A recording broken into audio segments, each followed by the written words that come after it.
यहाँ मौजूद हैं। आपके हम कुछ सवाल लेने की कोशिश करेंगे। 30 मिनट का वक्त हमने उसके लिए तय कर रखा है। इस तरह से ये 2 घंटे की बहस पूरी होगी। 2-3 बुनियादी बातें हैं जिनका हमें ध्यान रखना है। किसी भी किस्म की नारेबाजी में हमें शरीक नहीं होना है। ये हल्ला गुल्ला नहीं है, क्योंकि पूरी दुनिया देख रही है, तो एक नज़ीर कायम करनी है, एक उदाहरण लोगों के सामने रखना है कि पढ़े लिखे लोग इत्तेफाकी और नाइत्तेफाकी रखते हुए भी, एक दूसरे से सहमति और असहमति रखते हुए भी बात कह सकते हैं। यहाँ पर मेरे जेएनयू के प्रोफेसर बैठे हैं, पुरुषोत्तम अग्रवाल जी, जिन्होंने हमें क्लास में सिखाया है कि सहमति का साहस और असहमति का विवेक, और इसका ठीक उलट भी, ये बड़ा ज़रूरी है। दूसरी बात, ये किसी एक धर्म के बारे में बहस नहीं है, ये बात सबको स्पष्ट होनी चाहिए। किसी धर्म को महान बताने या किसी धर्म को कमतर बताने की ये बहस नहीं है। तो यदि कोई इस उम्मीद से देख रहा है या यहां आया है, तो मैं आपको आश्वस्त करना चाहता हूं कि आपको नाउम्मीदी हाथ लगेगी। इस बहस में बहुत ज्यादा धार्मिक प्रतीकों के इस्तेमाल को लेकर भी ये दोनों लोग जो अभी आपको गंभीर दिख रहे हैं, भले लोग हैं, कल शाम को चाय पर मिले थे, बहुत हंसी मजाक भी इनके बीच हुआ था और गलबैयां डालते हुए एक तस्वीर भी हुई थी। ये इस बात का प्रमाण है कि इंटरनेट पर जो हल्ला मचा हुआ है उसके मुकाबले ये दोनों लोग बहुत ही अच्छे शांत ढंग से बहस के लिए राजी हो गए हैं। ट्विटर की बातें ट्विटर तक सीमित, एलन मस्क आजकल उसको एक्स कहते हैं। और अब इस बहस की शुरुआत मैं इन विद्वानों का, हालांकि इनको परिचय की जरूरत नहीं, पर हो सकता है, हमें पत्रकारिता में सिखाया जाता है कि नेवर अज्यूम, विज्ञान भी यही कहता है।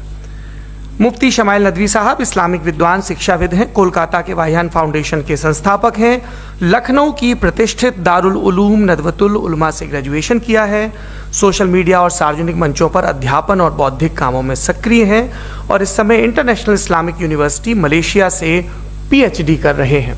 अच्छी बात यह है कि पढ़ाई के साथ साथ ट्रैवल ब्लॉग भी बनाते हैं। पेट्रोनस टावर के सामने का ब्लॉग हमने देखा। हमारे साथ जावेद अख्तर साहब हैं। जावेद अख्तर साहब कवि हैं, शायर हैं, गद्य भी लिखते हैं, फिल्मों के लिए संवाद लिखे हैं, गीत लिखे हैं। इससे इतर ये वैज्ञानिक सोच को लेकर या अपने डिक्लेयर्ड एथिज्म को लेकर भी मुखर रहते हैं और अपने तहीं रैशनैलिटी की बात करते हैं। देवियों और सज्जनों, डज गॉड एग्जिस्ट? इस सवाल का जवाब सब अपने अपने तहीं खोजने की कोशिश कर रहे हैं। कोई इसको गॉड डैम पार्टिकल की खोज बताता है, कोई गॉड पार्टिकल की खोज बताता है, कोई हिग्स बोसान की खोज बताता है, कोई ये सवाल जवाब तलाशने की कोशिश करता है कि मास एग्जिस्टेंस में आखिर आया कैसे, हुआ क्या था, सृष्टि के पहले, समय के पहले क्या था। और कोई ये कहता है कि ये सारी खोजें जिस मस्तिष्क में हो रही हैं प्रकृति के क्रम में, वो कैसे विकसित हुआ। मैं उम्मीद करता हूं कि हम आज इन बुनियादी सवालों के कुछ जवाब हासिल करने में कामयाब हों। मैं सबसे पहले मंच पर आमंत्रित कर रहा हूं मुफ्ती शमाइल नदवी साहब को। आइए सर जी।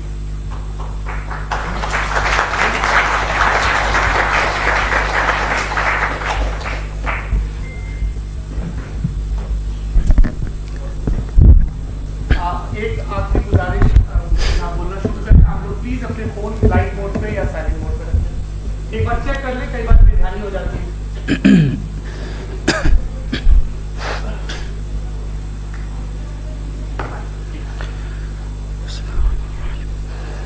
तमाम तारीफें उस क्रिएटर के लिए जिसने इस यूनिवर्स को एक मकसद के तहत पैदा किया है। रिस्पेक्टेड जनाब जावेद अख्तर साहब, मिस्टर सौरभ द्विवेदी और respected audience, thank you all for being here today. आज की डिबेट में चूंकि हम बात करने वाले हैं डज गॉड एग्जिस्ट के टॉपिक पर, तो ये एक ऐसा टॉपिक है जिसके मुताल्लिक कोई भी डिसीजन लेने के लिए अलग अलग स्टैंडर्ड्स हो सकते हैं। लिहाजा डिबेट के शुरू में ये ज़रूरी है कि हम ये जान लें कि आज के इस टॉपिक में कौन सा स्टैंडर्ड सही होगा और कौन सा गलत होगा। सबसे पहला स्टैंडर्ड जिसे मैं समझता हूं कि हमारे रिस्पेक्टेड जनाब जावेद अख्तर साहब बड़ी तेजी के साथ उसकी तरफ लपकेंगे, वो है साइंस। जबकि साइंस दर हकीकत खुदा के एग्जिस्टेंस को डायरेक्टली साबित करने या उसके एग्जिस्टेंस को डिनाई करने के लिए स्टैंडर्ड नहीं बन सकती। और उसकी वजह क्या है, ये मैं नहीं कह रहा, ये वो लोग कह रहे हैं जो साइंस के एक्सपर्ट्स हैं। नेशनल एकेडमी ऑफ साइंस कहती है science doesn't have the processes to prove or disprove the existence of God. Why? क्योंकि साइंस का ताल्लुक एम्पेरिकल एविडेंस से है और एम्पेरिकल एविडेंसेस का ताल्लुक हमारे नेचुरल और फिजिकल वर्ल्ड से है, जबकि गॉड नॉन फिजिकल और सुपर नेचुरल रियलिटी है। लिहाजा नॉन फिजिकल रियलिटी को आप उस टूल के साथ नहीं चेक कर सकते जिसका काम फिजिकल रियलिटी को तलाश करना है। लिहाजा आज इस डिबेट में गॉड की एग्जिस्टेंस को साबित करने या उसे डिनाई करने में साइंटिफिक एविडेंस को एक्सेप्ट नहीं किया जाएगा। दूसरा स्टैंडर्ड हो सकता है रेविलेशन, कि रेविलेशन के जरिए हम यह साबित करें कि गॉड एग्जिस्ट करता है या नहीं। लेकिन यह स्टैंडर्ड भी आज इररेलेवेंट है। क्यों? क्योंकि रेविलेशन मेरे नजदीक सोर्स ऑफ नॉलेज है, वैलिड सोर्स ऑफ नॉलेज है, लेकिन हमारे जावेद अख्तर साहब के नजदीक ये वैलिड सोर्स ऑफ नॉलेज नहीं है। लिहाजा आज की डिबेट में मैं एक भी एविडेंस किसी भी मजहबी स्क्रिप्चर से नहीं दूंगा ताकि जावेद अख्तर साहब के लिए वो अनएक्सेप्टेबल ना हो। तीसरा जो मेयार हो सकता है वो है ऑब्जर्वेशन, कि भाई कोई कहे कि हमें खुदा दिखाओ, अगर है तो दिखाओ, या ये कि खुदा के एग्जिस्टेंस पर एम्पेरिकल एविडेंस दो, तो ये है दर हकीकत गलत टूल का इस्तेमाल करना। ये ऐसा ही है कि जावेद साहब मुझसे ये मुतालबा करें कि मुफ्ती साहब आप मेटल डिटेक्टर के जरिए प्लास्टिक डिटेक्ट करके दिखाएं। अब चूंकि प्लास्टिक डिटेक्ट नहीं हो पा रही है लिहाजा plastic does not exist. No, you are using the wrong tool. इस टूल से प्लास्टिक को डिटेक्ट नहीं किया जाता। लिहाजा मैं समझता हूं कि गॉड के एग्जिस्टेंस पर एम्पेरिकल एविडेंस का मुतालबा करना एक बचकाना मुतालबा है, और हमारे रिस्पेक्टेड जनाब जावेद अख्तर साहब इस स्टेज से अब बहुत आगे निकल चुके हैं। अब बचता है एक ही स्टैंडर्ड, और वो स्टैंडर्ड है अक्ल, लॉजिक, रीजनिंग। और यही वो स्टैंडर्ड है जिसके तहत गॉड के एग्जिस्टेंस को साबित किया जाएगा या गॉड की एग्जिस्टेंस को डिनाई किया जाएगा। लेकिन चूंकि ये बहुत इंपॉर्टेंट और सेंसिटिव टॉपिक है, इसलिए लॉजिकल आर्ग्यूमेंट भी ऐसा होना चाहिए जो डेफिनेटिव हो, इनडेफिनेटिव ना हो, जो 2 और 2 4 की तरह बिल्कुल वाजे हो, जिसे लॉजिकली रिजेक्ट करना पॉसिबल नहीं हो। फॉर एग्जाम्पल हम कहें हमारे रिस्पेक्टेड मिस्टर सौरभ साहब, ये एक इंसान है और तमाम इंसान कॉन्शियस बीइंग है, लिहाजा नतीजा क्या निकला, हमारे सौरभ साहब भी कॉन्शियस बीइंग है। क्या ये इनडेफिनेट आर्ग्यूमेंट है या डेफिनेट आर्ग्यूमेंट है? ये डेफिनेट आर्ग्यूमेंट है। ये 2 और 2 की तरह वाजे है, इसमें किसी तरह जो है लॉजिकली इसको रिजेक्ट नहीं किया जा सकता। तो अगर आज हमारे जावेद अख्तर साहब ऐसी कोई अकली दलील और लॉजिकल एविडेंस दें खुदा के ना होने पर जो डेफिनेट भी हो, तो मैं ये ऐलान करता हूं कि यकीनन मैं उस एविडेंस को कबूल करूंगा और उस पर गौर करूंगा। लेकिन साथ में यह भी ऐलान कर देता हूं प्रेडिक्शन के तौर पर कि ऐसा कोई डेफिनेट आर्ग्यूमेंट कोई नहीं पेश कर सकता। दलील हम देंगे और डेफिनेटिव दलील देंगे, लॉजिकल दलील देंगे, ऐसी दलील देंगे जो एंटायर एथिस्टिक वर्ल्ड उसे रेफ्यूट नहीं कर सकती। चलें अब हम एक एग्जाम्पल सोचते हैं, एक सिनेरियो, सिंपल सिनेरियो, तमाम ऑडियंस से गुजारिश है, हम और आप एक आइसोलेटेड आइलैंड पर हैं, ऐसा आइलैंड जहां पे हमसे पहले कोई कभी नहीं गया। चलते चलते आपके सामने अचानक आपने देखा एक पिंक कलर की बॉल पड़ी हुई है। सबसे पहला सवाल आपके जहन में क्या आएगा कि ये बॉल यहां क्यों आई, कैसे आई, ये पिंक कलर की ही क्यों है, कोई और कलर भी हो सकता था, ये इसी शेप में क्यों है, कोई और शेप भी हो सकता था। नेचुरली आप इस तरफ पहुंचेंगे कि कोई ना कोई है जिसने इन स्पेसिफिक प्रॉपर्टीज के साथ इस बॉल को बनाया है और यहां पे रखा है। चूंकि आप जानते हैं कि ये जो बॉल है इसका एग्जिस्ट करना जरूरी नहीं है, ये एग्जिस्ट कर भी सकती थी, नहीं भी कर सकती थी, और एग्जिस्ट करना ही था तो किसी और फॉर्म में करती, किसी और कलर में करती। अब आप इस बॉल को एक्सपैंड करते चले जाएं, एक्सपैंड करते चले जाएं, एक्सपैंड करते चले जाएं, यहां तक कि ये बॉल यूनिवर्स के साइज की हो जाए। बताइए कि क्या साइज के बढ़ जाने से सवाल बदल जाएगा? हरगिज नहीं बदलेगा। अभी भी सवाल रहेगा ये यूनिवर्स कहां से आया, इन स्पेसिफिक प्रॉपर्टीज के साथ कहां से आया, क्यों आया, किसने बनाया, यह सवाल उस वक्त भी वैलिड रहेगा। लेकिन यह सवाल अगर हम जनाब जावेद अख्तर साहब से करें तो चूंकि इनका वर्ल्ड व्यू एथिस्टिक है, और सिर्फ इनका नहीं, मतलब जितने भी एथिस्ट हैं और एथिस्टिक वर्ल्ड व्यू को रखने वाले से अगर आप ये सवाल करें कि ये यूनिवर्स कहां से आया, तो इनका जवाब या तो आर्ग्यूमेंट फ्रॉम इग्नोरेंस होगा या डॉगमेटिक होगा। या तो ये कहेंगे कि मुझे नहीं पता कि ये कहां से आया, लिहाजा गॉड डज नॉट एग्जिस्ट, ये आर्ग्यूमेंट फ्रॉम इग्नोरेंस है, या ये कहेंगे कि ये यूनिवर्स खुद ब खुद बन गया। इसका मतलब ये है कि उस बॉल को भी खुद ब खुद बन जाना चाहिए, लेकिन बॉल के ताल्लुक से ये एक्सप्लेनेशन एक्सेप्ट नहीं की जाएगी कि ये खुद ब खुद बन गई, लेकिन यूनिवर्स के ताल्लुक से कर दिया जाएगा। इसे हम दूसरे अल्फाज में डॉगमा भी कह सकते हैं। दूसरी चीज, हमारे जावेद अख्तर साहब जरूर गॉड ऑफ गैप्स की मिसाल भी जरूर देंगे, और मिसाल देंगे कि पहले ज़माने में बिजलियां कड़कती थी तो लोगों ने किसी एक खुदा की तरफ, और बारिश होती थी तो दूसरे खुदा की तरफ मंसूब कर दिया, उनके पास दलील नहीं थी। यह हमारा वर्ल्ड व्यू है ही नहीं, यह हमारा वर्ल्ड व्यू है ही नहीं, क्योंकि नेचुरल फिनोमेना के प्रोसेस की इंटरप्रिटेशन को जान लेने से यह कहां से साबित हो गया कि गॉड एग्जिस्ट नहीं करता है। इस पर मैं इंशाअल्लाह अभी आगे बात करूंगा। आप हजरात ये भी देखेंगे, और मैं ये एक्सपेक्ट करता हूं कि हमारे रिस्पेक्टेड जनाब जावेद अख्तर साहब जरूर इमोशनल आर्ग्यूमेंट्स भी देंगे, जो कि एक लॉजिकल फेलेसी है जब बात आती है ट्रुथ को डिसाइड करने में। क्यों? मिसाल के तौर पर वो कहेंगे कि अगर गॉड है तो ईविल क्यों एग्जिस्ट करता है, जबकि मैं कहता हूं ईविल का एग्जिस्ट करना गॉड के एग्जिस्ट करने की दलील है, उसके खिलाफ नहीं है। चूंकि अगर गॉड है तो हम सब उसके सामने अकाउंटेबल हैं, और अगर हम अकाउंटेबल हैं तो अकाउंटेबिलिटी के लिए ईविल का मौजूद होना जरूरी है, उसके बगैर हम अकाउंटेबल नहीं हो सकते। और अगर हम अकाउंटेबल नहीं हैं तो हम जनाब जावेद अख्तर साहब से पूछेंगे कि आप बताएं कि फिर सफरिंग इस दुनिया में क्यों है? अगर खुदा नहीं है तो सफरिंग क्यों है? और उन लोगों के जज्बे का क्या जिनके अंदर सफरिंग के बाद इंतकाम लेने का जज्बा पाया जाता है और वो इस दुनिया से ऐसे ही चले गए, क्या उनकी सारी तकलीफें बेकार चली जाएंगी? अब आ जाएं उसी एग्जाम्पल की तरफ कि बॉल, मुझसे अगर कोई पूछे इस बॉल को किसने बनाया और या इस एक्सपेंडेड बॉल को किसने बनाया, मैं कहूंगा कि चूंकि ये यूनिवर्स और इस यूनिवर्स की तमाम चीजें कॉन्टिंजेंट हैं। कॉन्टिंजेंट होने का मतलब ये होता है कि जो अपने एग्जिस्टेंस पे किसी के ऊपर डिपेंड करती हो, तो जाहिर है ये यूनिवर्स कॉन्टिंजेंट है। और अगर कोई चीज कॉन्टिंजेंट नहीं है तो मैं रिक्वेस्ट करूंगा कि मुझे दिखा दें कि कौन सी चीज यूनिवर्स में कॉन्टिंजेंट नहीं है, हम भी जरा गौर कर लें और हम भी देख लें।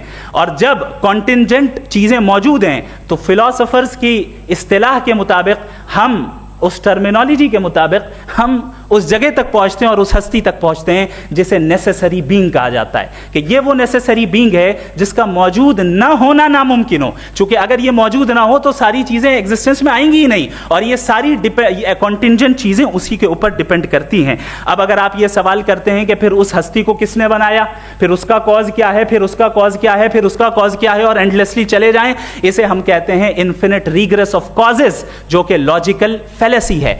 कॉन्सेप्चुअली इन्फिनिटी पॉसिबल है। मिसाल के तौर पे न्यूमेरिकल्स 1 2 3 गिनते चले जाएं, इन्फिनिट नंबर्स हैं। मैं कॉन्सेप्चुअली बात नहीं कर रहा, प्रैक्टिकली रियलिटी में साबित करके दिखाएं कि infinite regress of causes possible है या नहीं। अगर पॉसिबल है तो हम मान लेंगे, मिसाल दे दें, और पॉसिबल नहीं है तो एक ही ऑप्शन बचता है जिसे हम कहते हैं नेसेसरी बीइंग। ऐसी नेसेसरी बीइंग जो इंडिपेंडेंट है, क्योंकि अगर वो डिपेंडेंट हुई तो वो नेसेसरी नहीं रहेगी। ऐसी इंडिपेंडेंट बीइंग जो इटर्नल है, अगर वो इटर्नल नहीं होगी, उसकी बिगिनिंग होगी तो वो खुद कॉन्टिंजेंट है। ऐसी बीइंग जो पावरफुल है, क्योंकि कॉन्टिंजेंट को एक्चुअलाइज करने के लिए पावर चाहिए। ऐसी बीइंग जो इंटेलिजेंट है और नॉलेजेबल है, क्योंकि ये यूनिवर्स स्पेसिफिक फॉर्म और स्पेसिफिक लॉज ऑफ नेचर के तहत प्रिसाइजली चल रहा है। Thank you. थैंक यू मुफ्ती साहब। मैं इन दलीलों के बाद जावेद अख्तर साहब से गुजारिश करूंगा, आप बैठ के बोलना चाहेंगे या बाहर? जी।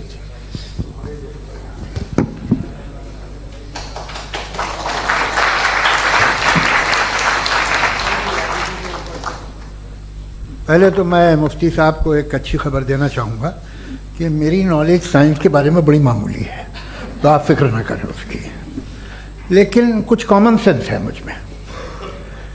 देखिए, ये खुदा का तस्वुर कोई नया तस्वुर नहीं है, ये सदियों से रहा है।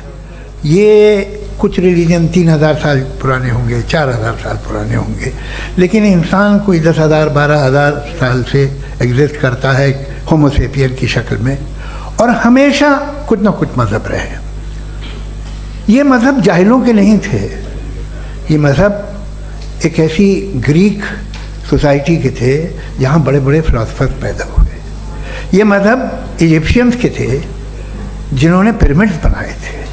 ये रोमन्स के थे कि जिनका आर्किटेक्चर और सेनेट यानी पहली बुनियाद डेमोक्रेसी की, लिमिटेड थी मगर डेमोक्रेसी थी, ये उन लोगों ने किए थे।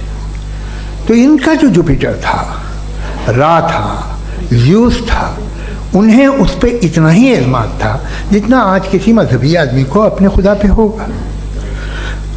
क्रिश्चियनिटी आने से पहले यूरोप में एक मज़हब था जर्मेनिक रिलीजन। उसका एक खुदा था, उसकी एक बीवी थी, उसके 2 बेटे थे, एक बेटी थी। फिर जर्मनी में जब यूरोप में क्रिश्चियनिटी आई तो वो खुदा, उसकी बीवी और पूरे ख़ानदान चला गया। तो हमने, अगर हम हिस्ट्री देखें तो खुदा जो है वो ज़्यादातर फ़नी है, वो हमेशा रहे नहीं। और वो जो लोग इन्हें मानते थे उनको आप कहें वो तो जाहिल थे, उन्हें तो कुछ पता ही नहीं था, ऐसा नहीं है। वो अपने वक्त में बड़े काबिल लोग थे और अपने वक्त में उन्होंने बड़े बड़े काम किए हैं, फिलोसफर्स थे, साइंटिस्ट थे। लेकिन उनका मज़हब कहाँ गया, उनके खुदा कहाँ गए?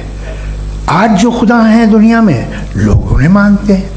आपको क्या मालूम कि कितने बरसों के बाद क्या होने वाला है? हम यूरोप में देखते हैं तो चर्च खाली हैं। तो वक्त के साथ चीज़ें बदलती हैं। जहाँ तक इसका ताल्लुक़ है मज़हबों का, हर मज़हब आपसे एक चीज़ मांगता है, फेथ। ये फेथ क्या चीज़ होती है? What is the difference between faith and belief? ये तो बहुत ही अहमकाना बात होगी कि कोई आदमी कहे साहब अगर खुदा है तो मुझे दिखाइए। ये तो जाहिलाना बात हुई। मैंने तो नॉर्थ पोल नहीं देखा है, मगर मैं मानता हूँ कि नॉर्थ पोल है। मैं क्यों मानता हूँ? इसलिए कि अगर ये दुनिया राउंड है तो उसका कोई टॉप होगा। कुछ लोग हैं जो वहाँ गए भी हैं, कॉमन सेंस कहता है कि ऐसा होगा, सबूत है, गवाह है, रीज़न है। तो ये मेरा फेथ नहीं है। तो फेथ में और बिलीफ में डिफरेंस क्या है? जो मज़हब मांगता है आपसे, हर मज़हब फेथ मांगता है। फेथ का मतलब ये है कि ना कोई गवाह हो, ना कोई सबूत हो, ना कोई रैशनल हो, ना कोई लॉजिक हो, ना कोई प्रूफ हो, मगर तुम एक बात को मानो। ये है फेथ। वरना बिलीफ होता। अगर इसमें कुछ भी सबूत होते, गवाह होते, तो फिर इसे आप बिलीफ कहते हैं। जैसे मेरा बिलीफ है कि नॉर्थ पोल है, मेरा फेथ थोड़ी है। फेथ इन तमाम शर्तों को रद्द करता है। तो फिर स्टुपिडिटी क्या है? अगर मैं एक बात ऐसी मानूं जिसकी ना कोई लॉजिक है, ना कोई रैशनल है, ना कोई प्रूफ है, ना कोई गवाह है, ना कोई सबूत है, और मैं उसे मानूं, तो ये स्टुपिडिटी हुई। इसे ही भाई कल को मैं यकीन कर लूँ कि एलोन मस्क जो है मेरा भाई है, तो मुझे इंतहाई खुशी होगी, सुकून भी बहुत मिलेगा मुझे। लेकिन और कहे भाई क्यों मानते हो, क्या सबूत है भाई, वो तो अमेरिकन है और तुम तो इंडियन हो, वो तो नस्ल अलग है, तुम्हें कभी मिले भी नहीं। साथ देखिए मेरा फेथ है, इस पर बात न किया। फेथ का मतलब ही यह है कि आप प्रूव नहीं कर सकते। अगर आप प्रूव कर सकते हो तो फेथ की ज़रूरत ही नहीं, फिर तो आप बात करेंगे, आप कितनी बहस कर लीजिए। अल्टीमेटली दुनिया का हर मज़हब फेथ पे टिका है, और फेथ का मतलब है एक ऐसा यकीन जिसका कोई सबूत, कोई गवाह, कोई रैशनल नहीं। अब आप ये कहें, क्या आप ये क्यों कह रहे हैं कि साहब ये कायनात किसने बनाई? कमाल ये है कि आपने बताया कि एक आइलैंड पे गए और एक बॉल देखी। आपने ये नहीं कहा कि आइलैंड किसने बनाया, आपको सिर्फ बॉल पे हैरत हुई। हमने आइलैंड पे हमने हैरत नहीं की, होते हैं आइलैंड। इसी तरह ये आइलैंड है, सितारे, ये गैलेक्सीज, ये सब आइलैंड हैं, खला में। हम उन्हें टेकन फॉर ग्रांटेड लेते हैं, हम पूछते नहीं किसने बनाए। आपने जजीरे के बारे में भी नहीं पूछा है। मेरी पैदाइश कैसे हुई? क्या मैं प्लान पैदा हुआ था? I was plan to be born. या एक लकी स्पर्म था जो किसी एग से चिपक गया। मेरी पैदाइश रैंडम। और इंसाफ जिसे आप कहते हैं, इंसाफ का तो नेचर से कोई वास्ता ही नहीं है। जो आप कहते हैं कि एक दिन इंसाफ मिलेगा, इंसाफ is a human concept, nature में कोई इंसाफ नहीं। अगर शेर हिरन को खा जाता है तो उसे कोई सजा नहीं मिलती। अगर एक आंधी आती है और हरे भरे पेड़ों को उखाड़ के फेंक देती है तो आंधियों की जेल नहीं होती है। नेचर में इंसाफ नहीं है, इसलिए मुझे नेचर को इंसाफ की ज़रूरत भी नहीं। नेचर तमाम एक है। अब हम कहें कि साहब ये देखिए जो मैंने खाना खाया था ये मेरी आँख तो नहीं यूँ कर दिया उसे तो इसे सज़ा मिलनी नहीं, वो सिस्टम है, ऐसे ही चल रहा है। नेचर बग़ैर इंसाफ के है। इंसाफ इज़ अ ह्यूमन कॉन्सेप्ट। तो जो आपसे कहता है कि मैं तुम्हें इंसाफ दूंगा वो इंसानी जहन की पैदावार है। ये नेचुरल है ही नहीं, ये आसमानी है ही नहीं। नेचर का तसव्वुर, इंसाफ का तसव्वुर। भाई आप साथ मिलते हैं, अब आप लेफ्ट हैंड ड्राइव कर लें, ये क्या है? तमाम सच, तमाम नेकी, तमाम शराफत लेफ्ट हैंड ड्राइव है। वरना क्या होगा, या तो आप क्रॉस कर देंगे, आपका एक्सीडेंट हो जाएगा, या आप किसी को मार देंगे, या ट्रैफिक जैम हो जाएगा। झूठ, बेईमानी, रिश्वतखोरी, ये तमाम जो है driving on the wrong side है। इसके ऊपर कुछ नहीं। ये तो हमने बनाया, जैसे हमने लेफ्ट हैंड ड्राइव बनाई है। ये कॉन्सेप्ट ऑफ इंसाफ जो है ये हमारा है, इसका नेचर से कोई वास्ता नहीं। शेर खा जाता है हिरन को, उसे जेल होती है क्या? कुछ भी नहीं, है ही नहीं। तो ये जो दुनिया के रिलीजन प्रॉमिस करते हैं आपसे इंसाफ, इसी से मालूम होता है कि ये मैन मेड है। ये तसव्वुर कहीं और का है ही नहीं। जो नेचर है, कुछ लोग कहते हैं नेचर ही खुदा है, तो नेचर में तो इंसाफ नहीं कहीं। और आप वादा कर रहे हैं कि तुम्हें मरने के बाद इंसाफ मिलेगा। मुझे अगर मिलेगा तो मैं बहुत खुश हूँगा, लेकिन मैं यकीन नहीं कर पाता हूँ, इसलिए कि मैं फेथ नहीं पैदा कर सकता। The very fact that religions demand faith, इसका मतलब है कि उनके पास जस्टिफिकेशन नहीं है। अच्छा था, फिर रिलीजन अगर मॉडरेशन में है, कोई सा भी नहीं, वो आप में कुछ खूबियाँ भी पैदा करता होगा। देखिए उससे ये फ़ायदा है, वो फ़ायदा है। अल्कोहल जो है वो ज़्यादातर दवाओं में यूज़ होती है। और एक सर्वे किया गया था अमेरिका में कि लॉन्जिटिविटी किन लोगों की है, तो एक तरफ वो लोग थे जो शराब पीते ही नहीं थे, और एक तरफ वो थे जो एक बोतल शराब रोज़ पीते थे। सबसे ज़्यादा लंबी उम्र उनकी है जो 2 पैक नाप के शराब पीते और खाना खाते हैं। मगर हम शराब को बुरा समझते हैं, मैं भी बुरा समझता हूँ। क्यों? ऐसा होता नहीं। कुछ चीज़ों में आदत होती है कि वो बढ़ती है। आज तक में एक आदमी दूध पीता है, आप 10 साल बाद भी मिलेंगे तो एक ही गिलास पीता होगा। ऐसा नहीं होता, सुबह से दूध पीता रहता है। मिल्कोहलिक मैंने नहीं देखे, अल्कोहलिक होते हैं। ये टेंडेंसी है मजहब की कि वो बढ़ता है, जैसे कैंसर बढ़ता है, जैसे शराब बढ़ती है। कुछ लोग होंगे जो उसे सही तरह से यूज़ करते। मुझे यकीन है कि हमारे मुफ्ती साहब भी उनमें से एक हैं, इनसे बहुत खुशी हुई मुझे इनसे मिलकर। लेकिन कितने लोग हैं कि आज आप देखते हैं दुनिया में जो तबाहियाँ हैं, इनमें कितना हाथ है उन लोगों का जो बिलीवर कहते थे मजहब ये नहीं कहता, ना कहता होगा, मगर जब ये मजहब पीते हैं तो ऐसे बिहेव करते हैं। थोड़ा सा अगर हो तो शायद बहुत अच्छी बात, लेकिन शराब थोड़ी सी नहीं रहती, उसमें टेंडेंसी है। पहले थोड़ा सा अगर 2-3 कैंसर के सेल हो ना बॉडी में तो आदमी इससे में रहेगा, लेकिन वो 2-3 सेल नहीं रहते, वो मल्टीप्लाई होते हैं। जावेद साहब टाइम पूरा हो गया। टाइम हो गया तो बस बात खत्म हो गई। अच्छा, मुझे कुछ और कहने को था भी नहीं। जी, मैं पहले जवाबी दौर के लिए इनवाइट कर रहा हूँ मुफ्ती साहब को। Your rebuttal round 1, you have 7 minutes.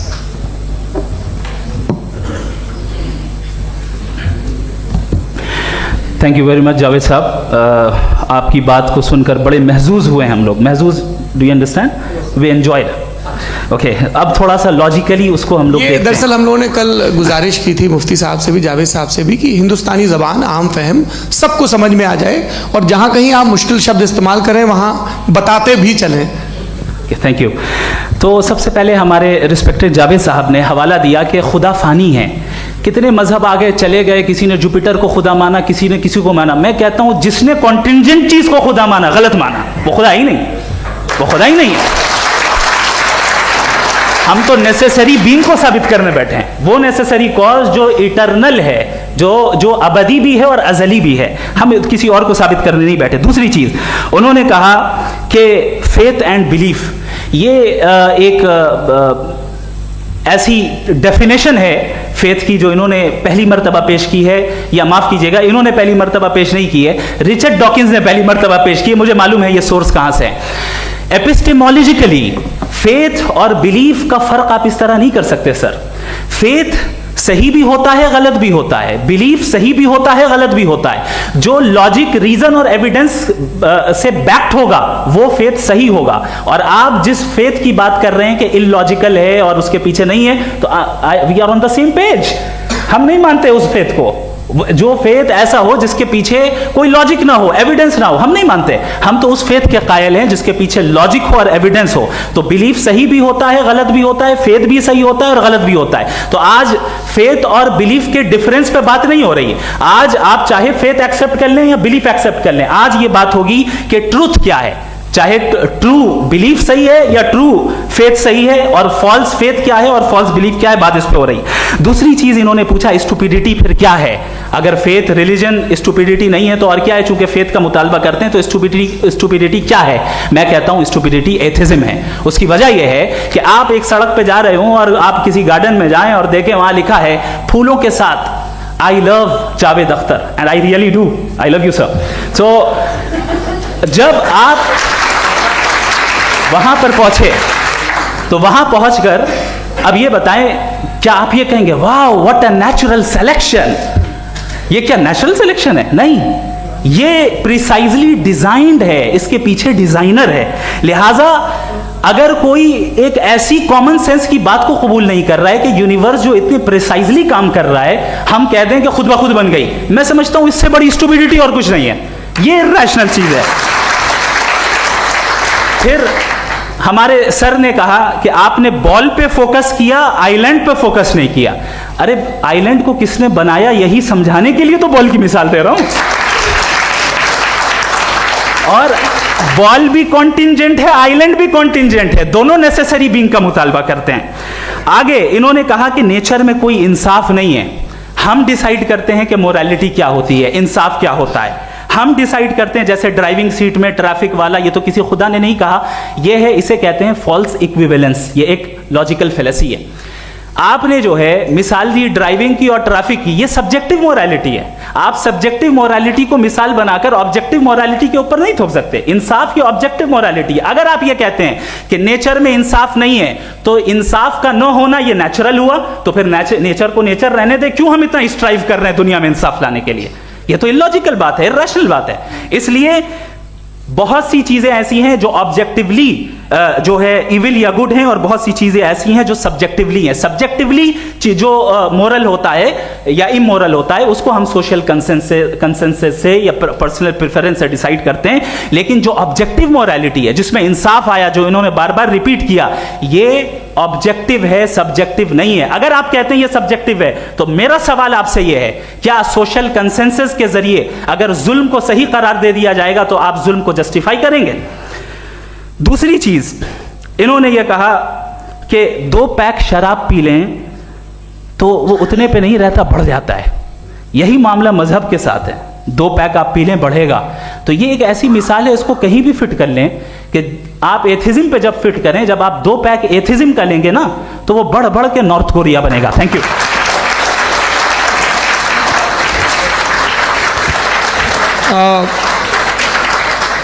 First round की रिबटल के लिए मैं जावेद साहब को इनवाइट कर रहा हूं। आपके पास 7 मिनट का वक्त है, रीसेट कर दीजिएगा प्लीज़। मुझे इस बात की खुशी है कि मुफ्ती साहब ने भी मान लिया कि नेचर में कोई इंसाफ नहीं है। तो कोई भी चीज़ जो इंसान ने नहीं बनाई है उसमें इंसाफ नहीं होता है। एक बात मैं आपसे अर्ज़ करूँ, जरा पता लगा लीजिएगा, ये जो आप बाग में जाते हैं बेहद खूबसूरत फूल देखते हैं ना, इनमें से कोई नेचुरल नहीं है। ये सारे फूल क्रॉस करके बनाए गए हैं।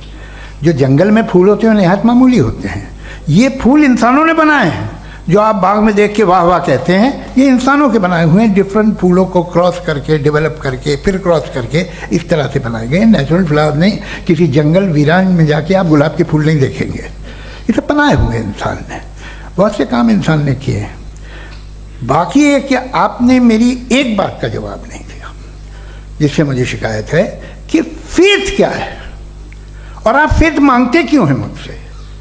आप तो लॉजिकल हैं, आपके पास तो सारे रैशनल हैं, आपके पास सारे सबूत हैं, तो आपको फेथ की डिमांड क्यों करते हैं कि भाई तुम सरेंडर कर दो और सवाल मत करो। कोई मजहब सारे सवाल करने की इजाज़त नहीं देता है और मना करता है कि ज़्यादा सवाल ना करो, बहक जाओगे तुम। आप क्यों रोकते हैं? हकीकत यह है कि इंसानी तारीख क्या है। इंसानी तारीख ये है कि दुनिया में दो तरह के लोग हुए हैं। एक वो जिन्होंने अपनी लाइल्मी की परस्तिश की है, दूसरे वो जिन्होंने अपनी इग्नोरेंस या लाइल्मी से झगड़ा किया है और मालूम किया है कि क्या है।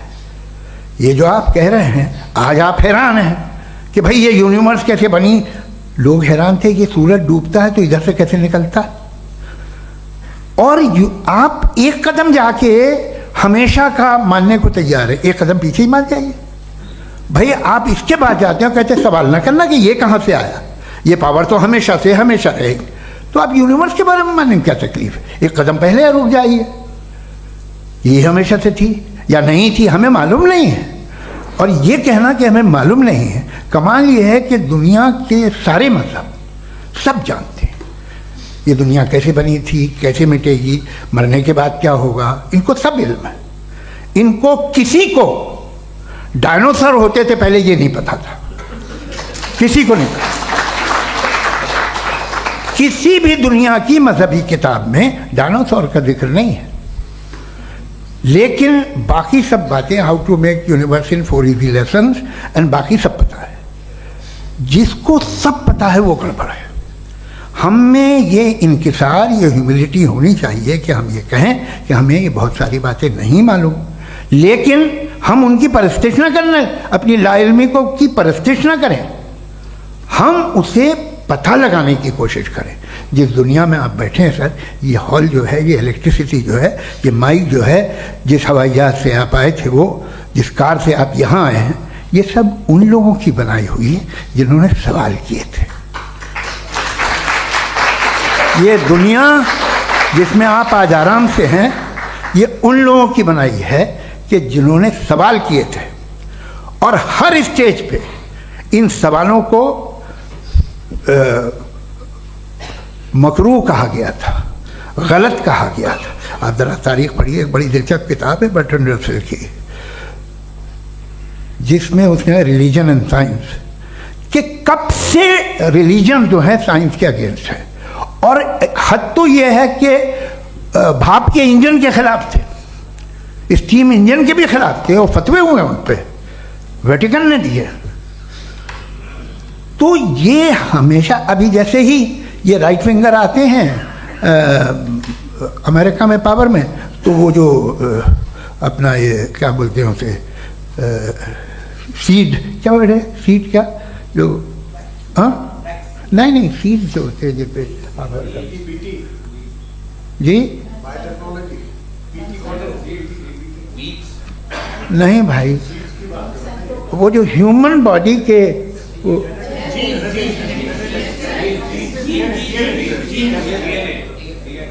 उस पर रिसर्च बंद हो जाती है, रिपब्लिकन नहीं करने देते।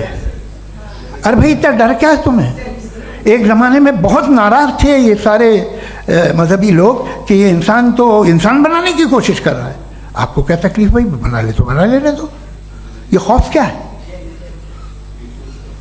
और ये सब आज जो आप कह रहे हैं नामुमकिन है, ये कैसे हुआ? मुझे एक किस्सा याद आता है। जब मैं 6ठी क्लास में था तो मैं मैथमेटिक्स में बहुत वीक था, तो एक टीचर रख दिया गया, उसने 1 2 3 4 5 6 7 तो सिखा दिया मुझे। वो दिन मैं भूल नहीं सकता हूँ मुफ्ती साहब। जिस दिन उसने ये बताया कि 1/2 क्या होता है और 3/4 क्या होता है, मुझे ऐसा लगा कि मेरा सर बीच से फट जाएगा। ये आदमी कह रहा है कि जो दीवार के अंदर जाओ वॉक करते हुए। आज हंसता हूँ मैं इस बात पे। तो आज जो बातें आपके जहन से बिल्कुल परे हैं और आप हैरान होते हो उन्हें देख के, एक वक्त आएगा कि मामूली लगेंगे। और हुआ है, आपकी इंसानी तारीख ही है। इतनी जल्दी सारे फैसले आप मत कर लीजिए, थोड़ा ये ह्यूमिलिटी रखिए कि भाई ये हमें नहीं मालूम। ये कहने में क्या आ रहा है, ये यूनिवर्स कहाँ तक फैली, ये कब से है और कब तक रहेगी, हमें नहीं मालूम। आपने फैसला कर लिया कब बनी। ये आपके हिसाब से कोई 14 बिलियन ईयर बनी जो समझा जाता है। उससे पहले हजारों करोड़ों अरबों साल तक खुदा बैठा क्या कर रहा था? खामोश बैठा था, ऐसी जमाइयाँ ले रहा था। फिर उसे आइडिया है, यार एक काम करते, वक्त अच्छा गुजर जाएगा, यूनिवर्स बनाते। सोचिए, वो तो हमेशा से है ना, मगर यूनिवर्स हमेशा से नहीं है, ये तो बनाई गई है। और उससे पहले क्या था, इनका क्या काम था? कैसी बात है, ये बड़ा आसान है। जो बात हमें आज धीरे धीरे पता चली है, बरसों 2000 और 2500 साल पहले आपको किसी ने बता दिया कि क्या था, आप मान गए, और तब से वही मान रहे हैं जो 2500 साल पहले कहा गया था। सब कुछ बदल गया है, सॉल्व हो रही हैं चीज़ें। अभी साइंस बिल्कुल दावा नहीं करती, या कोई फिलोसफर ये दावा नहीं करता कि हमें सब मालूम, बल्कि वो कहता है कि हमें जितना मालूम होता है उससे ये मालूम होता है कि हमें कितना कम मालूम। तो हम अपनी जहालत से लड़े, उसकी परस्तिश न करें। जी, टाइम है। Thank you so much. मैं तर्कों की श्रृंखला में राउंड 2 के लिए मुफ्ती साहब को आमंत्रित कर रहा हूँ। आपके पास एक बार फिर से 7 मिनट का वक्त है। शुक्रिया। जनाब जावेद अख्तर साहब कई मरतबा दोहरा रहे हैं कि फेथ का मतलब बताइए, फेथ का मतलब बताइए। मैंने बता दिया, फेथ सही भी होता है, गलत भी होता है। और आज हम फेथ पे बात नहीं कर रहे, हम ट्रुथ और डज गॉड एग्जिस्ट पे बात कर रहे हैं। क्या डज गॉड एग्जिस्ट, ये ट्रुथ यानी गॉड है या नहीं है, इसमें से दोनों ट्रुथ क्या है। अब आप उसे फेथ कह लें, बिलीफ कह लें, नॉट माई बिजनेस। उसके बाद आपने कहा कि भाई सवाल करने से मजहब रोकता है। मैं कहता हूं जो रोकता है वो रोकता होगा, मैं नहीं रोकता, बल्कि सवाल करें, सवाल करना चाहिए। सवाल कर करके तो हम आगे बढ़ते हैं, तरक्की करते हैं, और इसीलिए मैं आज यहां पे आया हूं। लेकिन सवाल सिर्फ खुदा से नहीं होगा, आपसे भी होगा। सवाल एथिज्म से भी होगा, सवाल सिर्फ मजहब से नहीं होगा, सबसे होगा। और आज मैं सवाल करूंगा और उम्मीद है कि आप जवाब देंगे। अभी तक आपने वैसे कॉन्टिंजेंसी आर्गुमेंट का कोई जवाब नहीं दिया है। चलें, आपने कहा यूनिवर्स के बारे में इटर्नल क्यों नहीं बोल देते। ये चूंकि लॉजिकली पॉसिबल ही नहीं है कि यूनिवर्स इटर्नल हो। यूनिवर्स एक कॉन्टिंजेंट चीज है जो टाइम एंड स्पेस के पाबंद है, टाइम एंड स्पेस से बाउंड है। जो टाइम एंड स्पेस से बाउंड होगा वो कॉन्टिंजेंट होगा, जो कॉन्टिंजेंट होगा वो उसकी बिगिनिंग हुई होगी, जिसकी बिगिनिंग हुई होगी वो इटर्नल नहीं हो सकता। ये तो कॉमन सी बात है। आपने कहा कि किसी मजहबी किताब में डायनासोर का जिक्र नहीं है। अफसोस कि आज तक किसी मैथमेटिक्स की किताब में मुझे डायनासोर का जिक्र नहीं मिला। तो इसका मतलब मैथमेटिक्स की किताब बेकार है? नहीं, उसका वो टॉपिक नहीं है। रेवलेशन का और मजहबी किताबों का टॉपिक ये नहीं है कि आपको आके बताए साइकिल कैसे बनाते हैं, या आकर ये बताएं कि जो है डायनासोर कब था। वो तो मोरालिटी सिखाने आया है, गॉड के बारे में बताने आया, नॉन फिजिकल रियलिटी की हकीकत को सिखाने के लिए आया। रिलीजियन साइंस को रोकता है? नहीं रोकता। अगर रोकता है तो गलत करता है। रिलीजियन साइंटिज्म को रोकता है, जिसमें हमारे जावेद साहब मुब्तला हैं। साइंस और साइंटिज्म में फर्क है। साइंटिज्म यह है कि आप समझें कि साइंस और साइंटिफिक मेथोडोलॉजी ये नॉलेज को हासिल करने का वाहिद सोर्स ऑफ नॉलेज है। यह है साइंटिज्म। हम इसे रिजेक्ट करते हैं। हम साइंस को तो तरक्की करते हैं, भाई आप हमारी पूरी तारीख कर लें, पढ़ लें तो आपको पता चल जाएगा। बहरहाल ये अलग टॉपिक है। उसके बाद इन्होंने एक लफ्ज कहा, वेटिकन ने फतवा दिया। वेटिकन का फतवे से कोई ताल्लुक नहीं है, दोनों कॉन्ट्राडिक्टरी अल्फाज हैं। उसके बाद उन्होंने कहा कि भाई हमें नहीं मालूम। अगर नहीं मालूम तो क्लियरली कह देना कि नहीं मालूम है, इसमें क्या हरज है। तो वही तो मैं कह रहा हूं ना कि आप कह दें कि नहीं मालूम, लेकिन क्लेम क्यों कर रहे हैं कि गॉड एग्जिस्ट नहीं कर रहा है। आप कह दे नहीं मालूम है, हो सकता है हो सकता ना हो, लेकिन आप क्लेम कर रहे हैं। द मोमेंट यू से God does not exist, this is a claim, and now the burden of proof is upon you too, जैसे हमारे ऊपर है। और क्यों है मैं बताता हूं, क्यों है ये भी मैं बताता हूं। फिलोसॉफिकली जो क्लेम होता है ना, सिर्फ ये नहीं होता कि इंसान कहे पॉजिटिव क्लेम करे और नेगेटिव क्लेम करे तो बर्डन ऑफ प्रूफ नहीं है। आप मिसाल के तौर पे मैं कहूं कि फुला उस कमरे में कोई नहीं है, मैंने एक नॉलेज का क्लेम किया है। उस कमरे में कोई नहीं है, मैंने एक नॉलेज का क्लेम किया। या तो मैं कहूं मुझे नहीं पता, हो भी सकता है नहीं भी हो सकता है, this is not a claim. लेकिन जब मैं कह रहा हूं कि वहां कोई नहीं है या मैं कह रहा हूं वहां कोई है, दोनों क्लेम है और दोनों के ऊपर बर्डन ऑफ प्रूफ है। हमारे ऊपर भी बर्डन ऑफ प्रूफ है, मैंने कंटिजेंसी आर्ग्यूमेंट दिया, इसे तोड़कर दिखाइए। आखिरी चीज, इन्होंने कहा कि खुदा दुनिया बनाने से पहले 150 साल पहले या करोड़ों साल पहले क्या कर रहा था। अरे हजरत, चलें बहरहाल मैं जवाब दे देता हूं, आप हमारे रिस्पेक्टेड पर्सनालिटी हैं, अगर आप नहीं होते तो मैं ऐसे एंटरटेन ही नहीं करता। टाइम, ये 100 साल पहले या 100 साल बाद, पहले बाद में अभी, ये वो अल्फाज हैं जिनका ताल्लुक टाइम से है। टाइम शुरू ही हुआ है यूनिवर्स की बिगिनिंग के बाद, तो उसके पहले खुदा क्या कर रहा था, सवाल इलॉजिकल है, ये फेलेसी है। यानी आप ये कह रहे हैं कि यूनिवर्स के बनने से पहले खुदा क्या कर रहा था, टाइम के बनने से पहले, पहले का ताल्लुक टाइम से, टाइम उस वक्त था ही नहीं, तो ये सवाल ही इनवैलिड है खुदा के ताल्लुक से। दूसरी चीज, आर्ग्यूमेंट ऑफ कंटिजेंसी जो मैंने आपके सामने पेश की है, आपने बार बार ये प्रूफ किया और ये कह रहे हैं कि गॉड ऑफ गैप्स। देखिए पहले नहीं मालूम था, साइंस ने कर दिया। सिंपल्स की मिसाल से मैं समझा देता हूं। जिस गैप्स की आप बात कर रहे हैं ना, साइंस उन गैप्स को जिन चीज के जरिए भी प्रूव करेगा वो कॉन्टिंजेंट ही होगा, अब चाहे वो फोर्स हो, मैटर हो या एनर्जी हो। लिहाजा सवाल हमारा उस वक्त भी वैलिड होगा जब तक कि आप नेसेसरी बीइंग पे ना आ जाएं, और इन्फिनिट रिग्रेस पॉसिबल नहीं है of causes in practical world, तो जाहिर है कहीं रुकना पड़ेगा, जहां रुकेंगे वही खुदा है। दूसरी चीज, आपने ये कहा, क्या कह रहा था मैं, किस पॉइंट को? What? Oh no, after that, just now. हाँ, जहां रुकेंगे वही खुदा है। बहरहाल, तो टाइम का जिक्र हो गया, गॉड ऑफ गैप, सॉरी, या इसकी एक मिसाल आप ले लें। एक कार है, एक साहब ने देखा कि भाई कार जो है उसके व्हील्स कितने अच्छे लगे हुए हैं सही जगह पे, स्टीयरिंग जो है कितने अच्छे जगह पे लगी हुई है, और सीट्स कितने वेल डिजाइंड है, कितनी प्रिसाइजली ये कार काम कर रही है, तो जरूर कोई ना कोई इसे क्रिएट किया है, किसी ने क्रिएट किया है। अब जावेद साहब आए और कहे अरे जनाब बोनेट खोलिए, इसमें इंजन है, इंजन इस कार को चला रहा है, hence prove no one has created the car. This is illogical, this is irrational. आपने इंजन के जरिए उस गैप को तो साबित किया, लेकिन क्या उससे कार की जो क्रिएशन है और उसका जो क्रिएटर है ये इम्पॉसिबल हो जाए? ऐसा पॉसिबल है कि उसका सवाल खत्म हो जाए? ऐसा पॉसिबल है? नहीं। आपने गैप्स को फिल करके, कॉन्टिंजेंट चीजों से गैप्स को फिल करके हमारे ऑब्जर्वेशन को और ब्रॉड कर दिया। अब हमें और पता चल गया कि ये जो कार है इसका सिस्टम कितना ज्यादा कॉम्प्लेक्स है। पहले कम समझते थे, अब कॉम्प्लेक्सिटी और ज्यादा वाजे हो गई। अब हमें समझ में आ रहा है कि हमारी सर्टेनिटी और बढ़ गई कि जरूर इस कार को किसी ना किसी ने बनाया। यही मामला यूनिवर्स का है। साइंस हमेशा फिजिकल वर्ल्ड की चीजों को ही फिल करती जाएगी और फिजिकल चीजों से ही करती जाएगी, चूंकि एम्पेरिकल एविडेंस का ताल्लुक फिजिकल वर्ल्ड से है। आप साइंस के जरिए मेटाफिजिकल रियलिटी को कभी साबित नहीं कर सकते। ये रॉन्ग टूल का इस्तेमाल करना है। ये वही काम है कि आप मेटल डिटेक्टर से प्लास्टिक डिटेक्टर करने चलें, जो कि जाहिर है सही नहीं है। Thank you.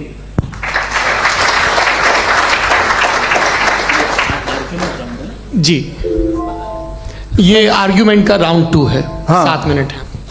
पहले तो मैं आपसे अर्ज करूं कि आपने कहा कि जब कायनात ही नहीं थी तो वक्त भी नहीं था, कुछ भी नहीं था। कैसे नहीं था? खुदा था। एक एग्जिस्टेंस तो था ना खुदा का। तो जब खुदा था तो वक्त भी होगा। ऐसा नहीं है कि कुछ भी नहीं था, खुदा था। अच्छा, बाकी एक आपने कहा साहब आप साबित कीजिए, आपके पास भी लॉजिक है, मेरे पास भी लॉजिक है। आप मेरा जिम्मेदारी नहीं है साबित करना कि खुदा है। बर्ट्रैंड रसल ने बड़ी अच्छी बात कही। बर्टन रसल ने एक बड़ी अच्छी बात कही है। मैं आपसे अगर ये दावा करूं कि एक चाय की केतली मरीख के चारों तरफ घूम रही है, मार्स के चारों तरफ, तो ये आपका काम नहीं है कि आप साबित करें कि कोई चाय की केतली नहीं है। ये मेरा काम है, मैंने दावा किया है। ये दावा तो मजहबी लोग करते हैं कि खुदा है, मैं क्यों साबित करूं कि नहीं है? जब तक आप मुझे कन्विंस नहीं कर देंगे मैं नहीं मानूंगा। आपकी जिम्मेदारी है, मेरी जिम्मेदारी नहीं है। दोयम ये कि ये जो आप कह रहे हैं, जो गैप्स हैं, ये गैप जब जब किसी मजहब को चैलेंज करते हैं, जब ऐसा कोई बात आती है तो हंगामा हो जाता है कि जब वो चैलेंज करें किसी फेथ को। ये तमाम साइंस जो है इसे मुख्तलिफ जगहों पे मुख्तलिफ वक्तों में मज़हब ने रोकने की कोशिश की है। ये किताब है religion and science Burton Russell की, पढ़िएगा, अच्छी लगेगी आपको। तारीख़ ही है साइंस, मज़हब की साइंस से उसका यही रिश्ता है। अच्छा, अब ये हम सोचें कि बहरहाल ये वजूद जो है मज़हब और ये बिलीव इन गॉड इंसान को बेहतर बना देता है, तो एक काम कीजिए, हिंदुस्तान वर्ल्ड का नक्शा लीजिए और मार्क कीजिए कि रिलीजन कहाँ कहाँ ज़्यादा है, कहाँ कहाँ, चाहे वो लैटिन अमेरिका हो या मिडल ईस्ट हो या फार ईस्ट हो या हिंदुस्तान के वो इलाके जहाँ मजहबियत ज़्यादा है। रख दीजिए नक्शा अलग। अब दूसरा नक्शा कि कहाँ कहाँ नाइंसाफ़ी, रिप्रेशन, औरतों के हुकूक की पामाली, जुल्म, डिक्टेटरशिप कहाँ है, नक्शा एक ही होगा। तो आप मुझे बताएं कि जो इसका तरकीब इस्तेमाल क्या है, खुदा का तरकीब इस्तेमाल तो बताइए। आप छोटी सी दवा सड़क पे बेचते हैं, उसकी भी तरकीब इस्तेमाल बताते हैं। इसके इस्तेमाल से तो फ़ायदा नहीं हुआ किसी को। जो सारे के सारे ख़राब मुल्क हैं, ख़राब समाज है, वो सारे जुल्म खुदा के नाम पे करते हैं। वो गलत करते हैं, सही करते हैं, मुझे क्या लेना देना उससे। इस्तेमाल से मालूम होता ना। एक विस्की की बोतल कभी शायद देखी हो आपने, लाल रंग की होती है, उस पर रोशनी और छपड़ा इंतहाई खूबसूरत लगती है, क्या बिगाड़ रही है किसी का? उसका इस्तेमाल गलत है, इसलिए आप उसे नापसंद करते हैं। इसका इस्तेमाल गलत है, इस तसव्वुर का इस्तेमाल ही गलत है और हमेशा से गलत हुआ है। आप देख लीजिए, इंसानी तारीख देख लीजिए, आज देख लीजिए, हिंदुस्तान देखिए, दुनिया देख लीजिए, क्या हो रहा है। इसे कैसे इस्तेमाल कर रहे हैं फेथ वाले लोग? क्या फेयर हैं, जस्ट हैं, जो अपने खुदाओं पे यकीन रखते हैं? वो किस तरह के लोग हैं? वो लोगों को इंसाफ देते हैं, वो बेहतर इंसान बने। तो इस दवा का फ़ायदा क्या है? चलो बहुत फ़ायदा हो रहा तो मैं इस्तेमाल कर लूँगा, मुझे तो इस दवा का कोई फ़ायदा दिखता ही नहीं। मुझे तो ऐसा लगता, मैं एक और बात बताऊँ, अगर कोई आदमी मजहबी है और अच्छा आदमी है तो मैं उसकी बहुत इज्जत करता हूँ, इसलिए कि मेरा ख्याल है मजहबी आदमी का अच्छा होना मुझसे अच्छा होने से ज़्यादा मुश्किल है। भाई हर चीज़ की एक लिमिट है। आप इतना भाग सकते हैं, इतना नहीं भाग सकते, इतना वज़न उठा सकते, इतना नहीं उठा सकते, इतना दूर देख सकते हैं, इतना दूर नहीं देख सकते। उसी तरह कॉमन सेंस कहता है कि आप में नेकी का भी एक कोटा होगा। अब आप अगर सुबह जाते हैं अपनी इबादत गाह और इबादत करते हैं, तो बाहर निकलते हैं तो आप तो यही महसूस करते हैं कि आपने एक बहुत अच्छा काम किया, आपकी नेकी का एक बहुत बड़ा कोटा खर्च हो गया जिससे किसी का कोई फ़ायदा नहीं हो। मैं तो नहीं जाता हूँ तो मुझे तो किसी को खाना खिलाना पड़ेगा, किसी बेवा की मदद करनी पड़ेगी। मैं अपना कोटा कैसे कंज्यूम करूं? आप अपना कोटा, सारे मजहबी लोग इंतहाई यूजलेस कामों में यूज़ करते हैं। उसके बाद भी अगर आप में बच्ची है थोड़ी सी शराफत, तो भाई वाह, क्या बात है।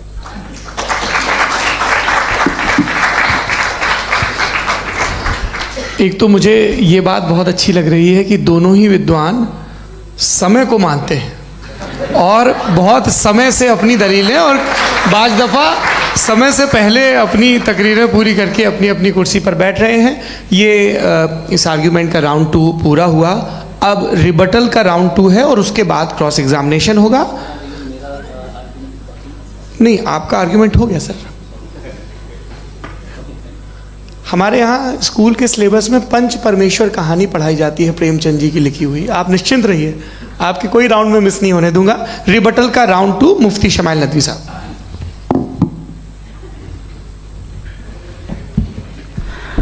असल में जो हकीकी प्रॉब्लम है, असल प्रॉब्लम है, वो ये है कि जावेद साहब के पास कॉन्सेप्ट ऑफ गॉड क्लियर नहीं है।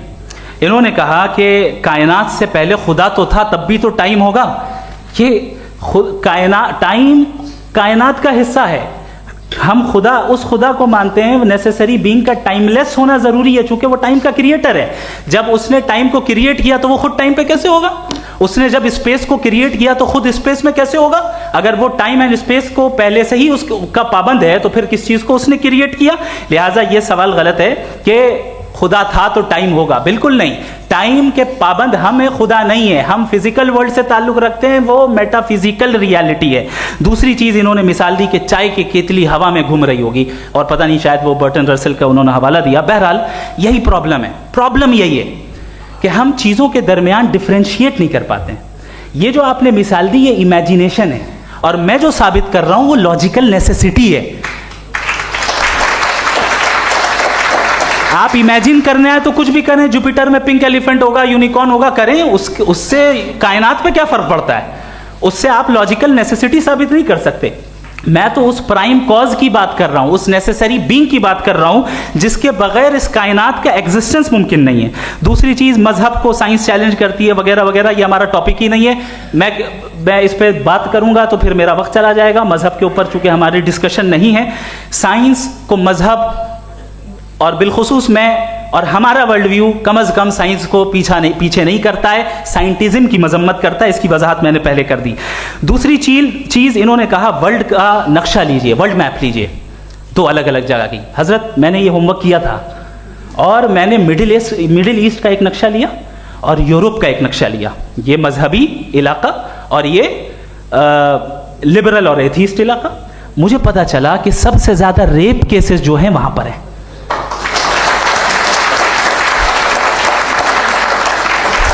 मुझे ये पता चला यूएन की रिपोर्ट के मुताबिक, मैं ये अपने घर से नहीं लेके आ रहा, कि जो वर्किंग वुमेन है यूरोपियन कंट्रीज में, उसमें 81% वुमेन सेक्सुअल हैरेसमेंट का वर्क में शुमार हो रही है। ये मिडिल ईस्ट में नहीं हो रहा है, वो मजहबी लोग हैं इसलिए नहीं हो रहा है। दूसरी चीज आपने ये कहा कि मजहबी आदमी का अच्छा होना हमारे अच्छे होने से बहुत मुश्किल है, बहुत मुश्किल है। तो इसका मतलब यह है कि गॉड के अलावा आपके पास अच्छे और बुरे का कोई स्टैंडर्ड है।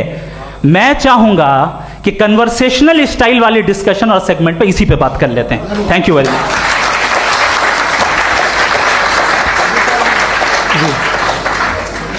ये रिबटल का राउंड 2 है, आपके पास 5 मिनट का वक्त है, और इसके बाद क्रॉस एग्जामिनेशन शुरू करेंगे। आप चाहें तो जो इन्होंने सवाल पूछे उनके जवाब आप रिबटल में भी दे सकते हैं। जी जी, देखिए पहले तो ये बात कि ये मिसाल गलत है। इन्होंने पहले ही हमको डिसार्म कर दिया। पहले अकल से मामला सॉल्व नहीं हो सकता, लॉजिक से आप पहुंच नहीं सकते। ये एक मेटाफिजिकल चीज़ है। मेटाफिजिकल अजीब सा लफ्ज़ है, ठीक से किसी को माने नहीं मालूम इसके, तो ऐसा लगता है कुछ बड़ी चीज़ है। अरे भाई क्या होता है मेटाफिजिकल, बताओ, खड़ी हो। ये एक लफ्ज़ है जो कहीं भी इस्तेमाल हो जाता है।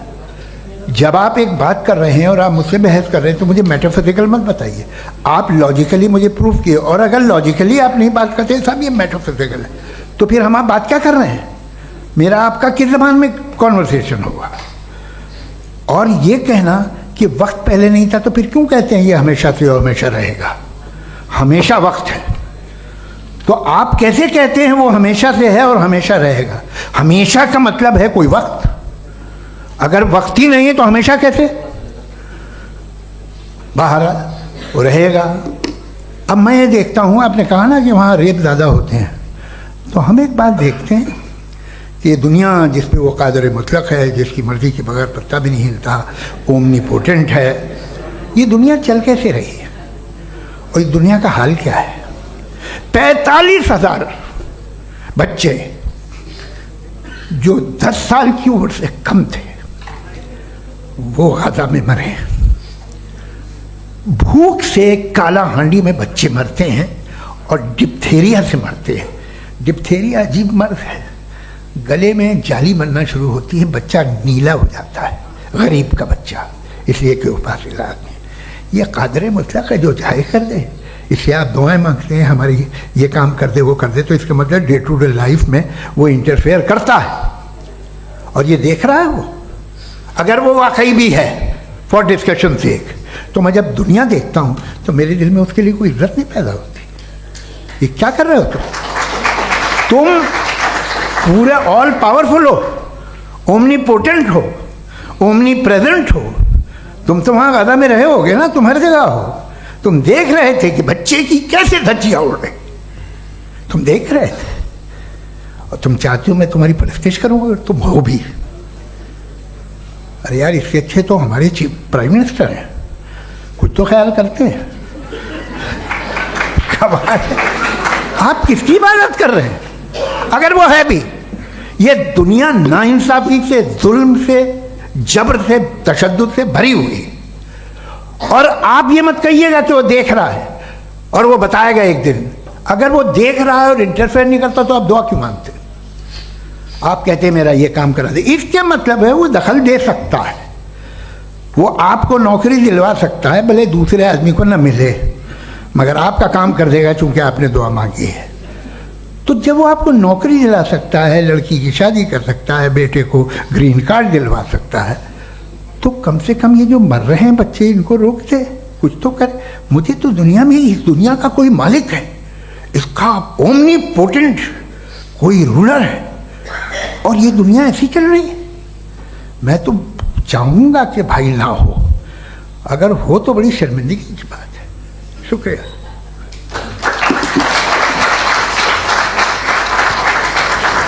देवियों और सज्जनों, इस बहस के 2 राउंड और 2 रिबटल पूरे हो चुके हैं। अब सबसे ज़रूरी और सबसे मुश्किल राउंड शुरू हो रहा है, क्रॉस एग्जामिनेशन का। अब इन विद्वानों की सज्जनता की एक परख भी होगी, और वक्त हमने 16 मिनट का तय किया है।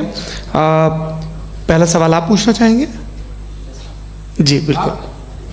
पहले बोले भी आपके आप माइक ले लीजिएगा हाथ में, ये नीचे से ऑन जी। मैं बोलता हूँ, ये डायस हटा सकते हैं क्या हम थोड़ा क्विकली? डायस पीछे कर दीजिए बस थोड़ा सा, है, ताकि ये जो दाएं बाएं लोग बैठे हैं, इसे हटा ही दीजिए। अब हम वहाँ तो जाने वाले नहीं, आराम से आराम से दोनों तरफ से हटा दीजिए।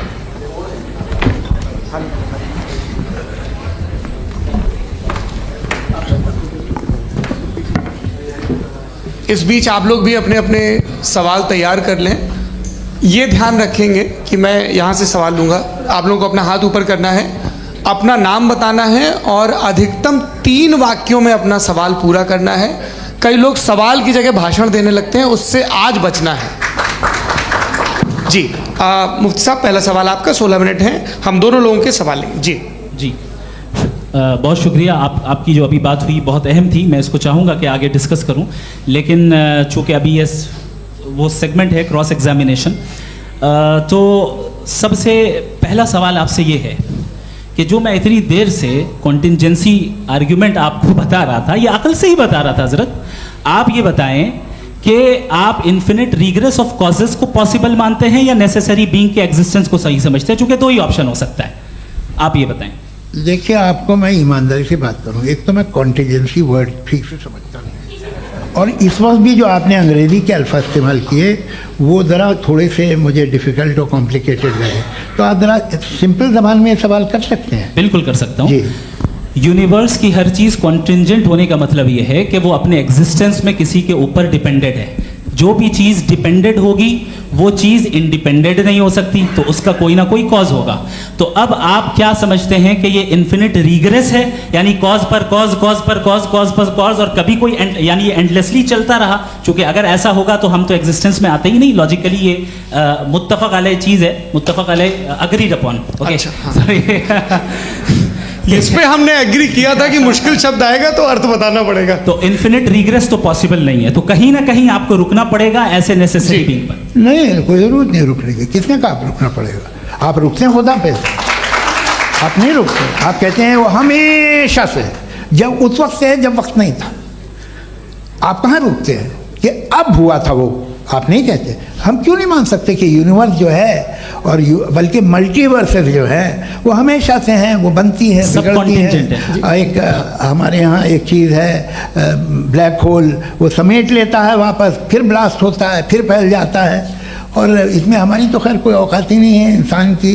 एक छोटे से ज़र्रे पे हम 50-60 साल की उम्र रखते हैं, जो करोड़ों अरबों साल की कायनात है उसमें, और पैदा भी नहायत ही बेहुदा वजह से हुए थे। तो इसमें ये सोचना कि इसकी वजूहात और ये क्यों है, ये डिपेंडेंट है, ये हम देख रहे हैं। क्या मालूम, आप सोचिए कि ये जो फैल रही है कायनात, ये कहाँ फैल रही है, ये कहाँ जा रही है, और ये फैल क्यों रही है? अरे बना ली थी तुमने, रुको भैया, हाँ काफ़ी है। ये फैल क्यों रही है? ये और कौन सी कायनात जिसे मैं दूरबीन से देखता हूँ तो 2 बिलियन लाइट ईयर पे है, उससे मेरा कोई वास्ता ही नहीं है। 2 बिलियन ईयर यानी अगर मैं 80,000 माइल्स पर सेकेंड से चलूँ तो 20 करोड़ साल में वहाँ पहुँच जाऊँगा। इसकी ज़रूरत क्या थी? ये दुनिया, ये कायनात तो इंसान अशरफुल मखलूक़ात के लिए बनाई गई ना। तो ये सब ये टर्म समझ में नहीं आया, इसमें कोई ख़ास समझने वाली बात थी भी नहीं। ये जो अल्टीमेट कहा यह जाता है कि ये जो पूरी यूनिवर्स है, ये जो दुनिया है, ये इंसान के लिए बनाई गई। अच्छा, ये सब इंसान के लिए। क्यों साहब, सही है ना? बिल्कुल, लेकिन इसका ये मतलब नहीं कि किसी चीज के पीछे रीजन आपको नहीं पता तो रीजन नहीं है, इसे कहते हैं नहीं, मुझे नहीं पता, लेकिन मेरी जिम्मेदारी नहीं है। वो बिल्कुल सही कहा था उसने, बर्टन रसल ने। आपने उसे मजाक में टाल दिया कि भाई आप एक दावा कर रहे हैं, मैं क्यों कहूं कि ये गलत है दावा? आप प्रूफ कीजिए, मेरे पे जिम्मेदारी ही नहीं है, मैंने थोड़ी कहा है। आप प्रूफ कीजिए कि ये सही है। आप आर्ग्यूमेंट ऑफ कंटिंजेंसी का जवाब ही नहीं दे रहे हैं। पूछना चाहेंगे? आप सवाल पूछना चाहेंगे मुफ्ती साहब से? क्योंकि ये क्रॉस एग्जामिनेशन का दौर है। आप जैसे पहले बोल रहे थे फेथ को लेके कुछ, मैं ये पूछना चाहूँगा कि खुदा ने जो भी रेवल्यूशन किए हैं, एक मज़हब के लिए बहुत से मज़हबों में किए हैं, अलग अलग रेवल्यूशन है। कहीं कुछ एक बातें हैं, कॉन्ट्रडिक्शन भी है आपस में, कहीं कुछ आप कर सकते हैं, कहीं कुछ नहीं कर सकते। ऐसा नहीं है कि सबकी कोड ऑफ मॉरल एक है। तो ये किस्सा क्या है? अब आप ये देखिए कि मुझे कभी कभी लगता है कि ये जो फुटबॉल फाइनल होता है, लाखों लोग होते हैं, फिर वो टीवी कवर करती, करोड़ों लोग, अगर उसमें खुदा की एक बूमिंग आवाज़ आ जाती, मैं गॉड हूँ, तो सारे लोग अभी सुन लेते और टीवी पे भी सुन लेते, किस्सा खत्म होता। ये इतनी राजदारी क्या है कि तुम सामने कुछ तो सबूत दे दो हमें सॉलिड। ये कह साहब ये यूनिवर्स कैसे बनी, इससे मसला क्या हल होगा? मैं पूछूंगा आपसे खुदा कैसे बना? क्यों नहीं पूछूंगा कैसे बना? बल्कि वो तो कायनात से कहीं ज़्यादा इंटेलिजेंट है, कायनात से कहीं ज़्यादा कॉम्प्लेक्स। जी वो हमेशा से है। आप कहेंगे मैं मान लूँगा। अच्छा, दोयम वो कादिर मुतलक, यानी कादिर मुतलक का मतलब ओमनीपोटेंट, वो जो चाहे कर सकता है। आपको नौकरी दिलवा सकता है, आपकी अच्छी जगह शादी करवा सकता है, आपके पड़ोसी का मुकदमा हरवा सकता है, आपको जिता सकता है, सब काम करता है। थोड़ा सा माइक क्लोज जी। वो इस दुनिया को चला कैसे रहा है?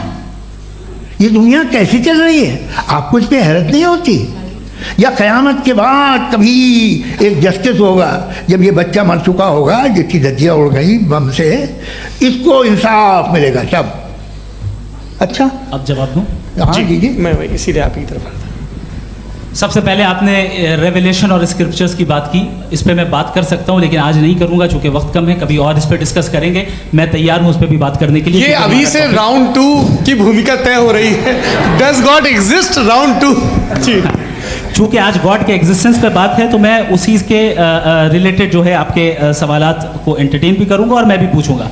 आपने कहा कि आपने साबित ही नहीं किया, जबकि आर्ग्यूमेंट ऑफ कॉन्टिंजेंसी बुनियादी आर्ग्यूमेंट है। आप मुझे कॉन्टिंजेंसी का मतलब बताइए, आपका मतलब क्या? कॉन्टिंजेंसी कॉन्टिंजेंसी का मतलब ये हुआ कि हर वो वजूद जो किसी भी चीज़ का पाबंद है, हर वो वजूद या हर वो चीज़ जो अपने एग्जिस्टेंस में किसी भी चीज़ के पाबंद है और उससे बाउंड है, उसको उसकी ज़रूरत है, उस पर डिपेंड करती है, तो जाहिर सी बात है कि उसका कोई ना कोई कॉज होता है। ये तो अक्ल की बात है। ये आप रीजनिंग की बात करते हैं, मैं वही कर रहा हूँ। दूसरी चीज़ आपने ये बात कही कि इतने बिलियन लाइट ईयर्स दूर है, उसका मेरा क्या लेना देना। फिर मेरे ख्याल से आपको ये नहीं कहना चाहिए I think therefore I am an atheist. आपको सोचना चाहिए, सिर्फ आप एक लिमिटेड दायरे में रहकर नहीं सोचें बल्कि बाहर निकलकर सोचें। आपने तीसरा सवाल किया, आपने 2-3 सवाल एक साथ। ऐसी बातें ना कीजिए, कुछ लोगों को इतराज़ हो जाएगा आप पे कि आप कुछ भी सोचिए। ये इजाज़त आपको है नहीं, मुझे है।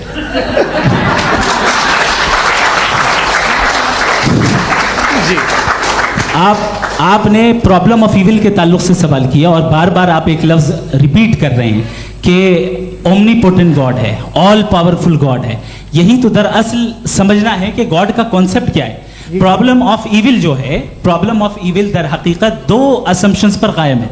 अगर आप इन दो असम्पशंस को समझ जाएं तो ये प्रॉब्लम नहीं रहेगी, आर्ग्यूमेंट आपको समझ में आ जाएगी कि ये कोलैप्स कर जाता है। पॉइंट नंबर 1, यानी जो आपका सबसे पहला फॉल्स असम्पशन है कि गॉड मर्सीफुल है, ओमनीपोटेंट है, दुनिया में जुल्म हो रहा है। लेकिन आपको ये समझना चाहिए कि हमारे वर्ल्ड व्यू के मुताबिक गॉड सिर्फ ओमनीपोटेंट और सिर्फ मर्सीफुल नहीं है, बल्कि वो ऑल वाइज भी है और वो ऑल नोइंग भी है। उसके हर काम के पीछे हिकमत और विजडम है। ये कोई जरूरी नहीं है कि वो हिकमत और विजडम आपको समझ में आए या मुझे समझ में आए। अगर आप जो समझ रहे हैं उसके मुताबिक आप फैसला कर रहे हैं, ये लिमिटेड पर्सपेक्टिव से आर्ग्यूमेंट है। और इस चीज को हम अपनी दुनिया में, अपने लाइफ में, डेली लाइफ में इस प्रिंसिपल को एक्सेप्ट करते हैं। हम जब किसी डॉक्टर के पास जाते हैं, डॉक्टर के पास जाकर वो अगर उसने हमें कोई दवाई दी है तो हम ये तो नहीं कहते कि जब तक आपके पास जितना नॉलेज और जितना विजडम नहीं है, आपने क्यों ये दवाई दी है, तब तक हम इस चीज को एक्सेप्ट नहीं करेंगे।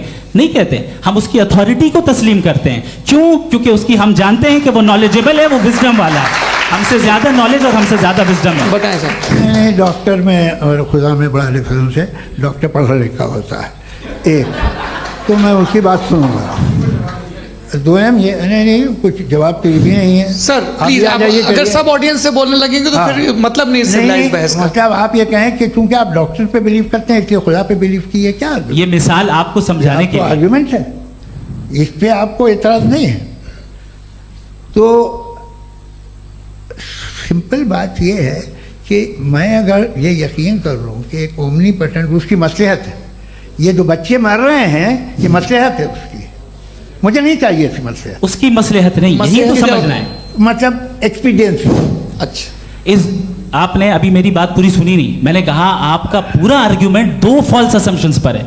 एक फॉल्स असम्पशन मैंने बता दिया, दूसरा फॉल्स असम्पशन ये है कि इस दुनिया में इविल के होने का कोई गुड रीजन नहीं है, जबकि हमारे पास बाज रीजंस मौजूद हैं, हमारे पास बाज वजूहात मौजूद हैं। अगर इस दुनिया में इविल ना हो तो आप गुड को डिफाइन कैसे करेंगे?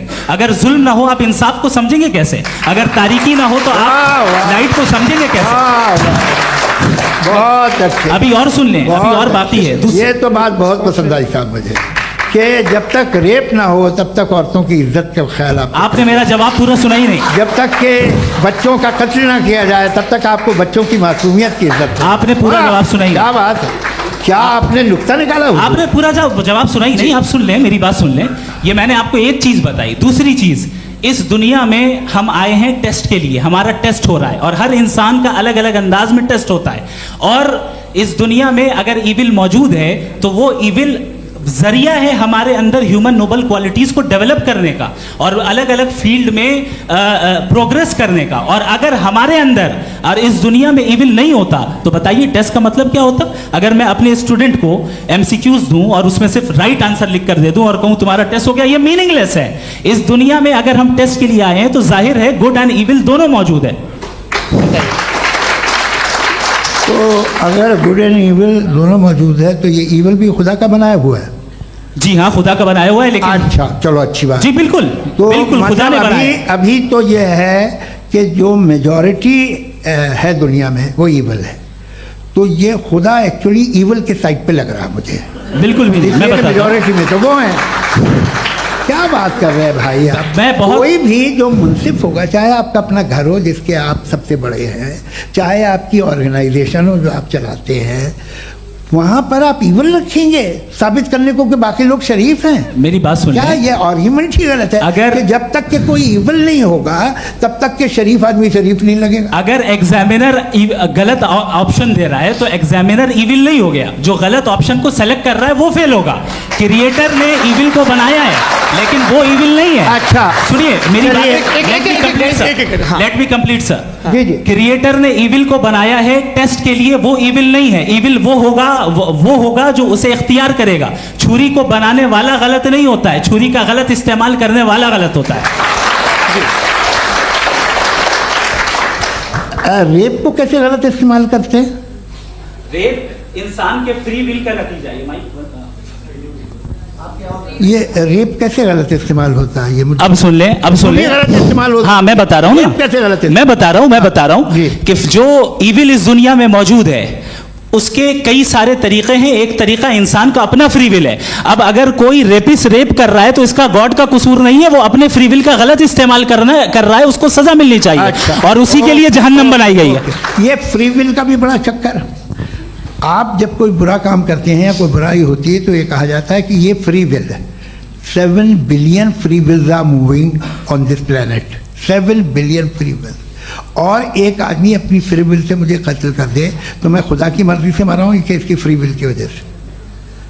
मेरी मौत खुदा के हाथ है या ये फ्री विल वाले के हाथ है? खुदा ने फ्री विल का निजाम बनाया है और उस निजाम का गलत इस्तेमाल करके कोई आपको मार रहा है, इस्तेमाल करके मेरा कत्ल कर देता है। अब मेरी मौत का जिम्मेदार कौन है? वो इंसान जिम्मेदार है। वो इंसान। जी। तो ये कहना कि और उसको सजा मिलेगी। तो अब आप आगे चलिए कि ये तय करना कि अल्लाह ही या खुदा, सॉरी अल्लाह ने, खुदा ही जिंदगी देता है, खुदा ही मौत देता है, ये गलत है।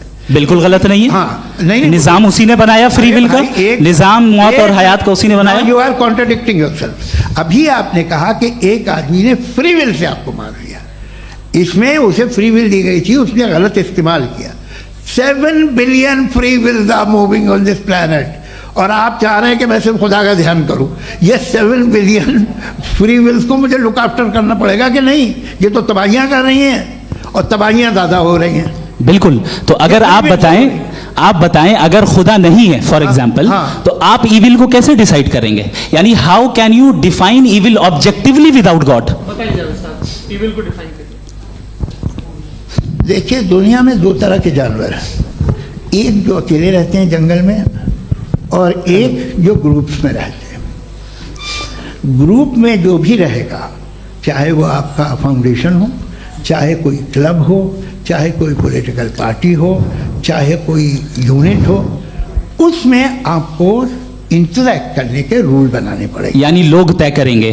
लोग तय करेंगे। अगर लोगों ने ये तय किया कि किसी का रेप करना सही है, आप जस्टिफाई करेंगे? नहीं, आपका फाउंडेशन तो ये हो गया ना कि लोग ही विल डिसाइड करेंगे। नहीं, अरे दुनिया में ऐसे ग्रुप्स हैं जो रेप को जायज़ मानते हैं सर्टेन हालात में। मैं डिटेल में नहीं जानूंगा, आप भी जानते हैं। ये जो आईसिस वाले थे जिन्होंने क्या किया था, तो उन्होंने क्या किया उसका खुदा से कोई ताल्लुक नहीं है सर। मैंने सिंपल सवाल किया कि इविल को आप डिफाइन करते कैसे हैं? आइए वापस आइए जी। आप साथ में तभी रह सकते हैं जब कुछ आप ऐसे उसूल डेवलप करें जिसमें हर एक का बेसिक तहफ़्फ़ुज़, हर एक का बेसिक राइट हो और हर एक को कोई आराम मिले। यही तरीक़ा है किसी भी ऑर्गेनाइजेशन जिसमें एक से ज़्यादा लोग हैं और वो ऐसे चलती है ज़िंदगी। उसमें अगर आप गड़बड़ करेंगे तो तबाही होगी, नुकसान होगा, बर्बादियाँ आएंगी। और अगर उसमें आप घर ले लीजिए ना, एक हस्बैंड है, एक वाइफ है, बच्चे हैं, वालदा भी हैं, 2 बहनें भी हैं, एक भाई भी है। अब इसमें कोई निज़ाम आपको चाहिए साथ में रहने का और एक दूसरे पे भरोसा रहे, एक दूसरे के बहीख्वाह हों, एक दूसरे की मदद करें, ऐसी जिंदगी। सर आपकी बात आ गई। आप ये कह रहे हैं कि लोग डिसाइड करेंगे क्या सही है क्या गलत है, यही है? मेजॉरिटी डिसाइड करेगी क्या सही है क्या गलत है? अरे भाई बिल्कुल। मेजॉरिटी अगर ये कहे कि नाजी जर्मनी के साथ जिस तरह मेजॉरिटी थी कि जेनोसाइड करना सही, आप जस्टिफाई करेंगे? उस वक्त आपका ये सवाल सिर्फ उसके बाद क्लोजिंग। हाँ, उस वक्त प्लेनेट पे जो लोग थे, हाँ। उनमें कितने लोग हिटलर को सही समझते? अच्छा, प्लेनेट की मेजॉरिटी तय करेगी, सोसाइटी की नहीं। प्लेनेट की मेजॉरिटी गॉड के एग्जिस्टेंस को सही मानती है, आप क्यों नहीं मानते?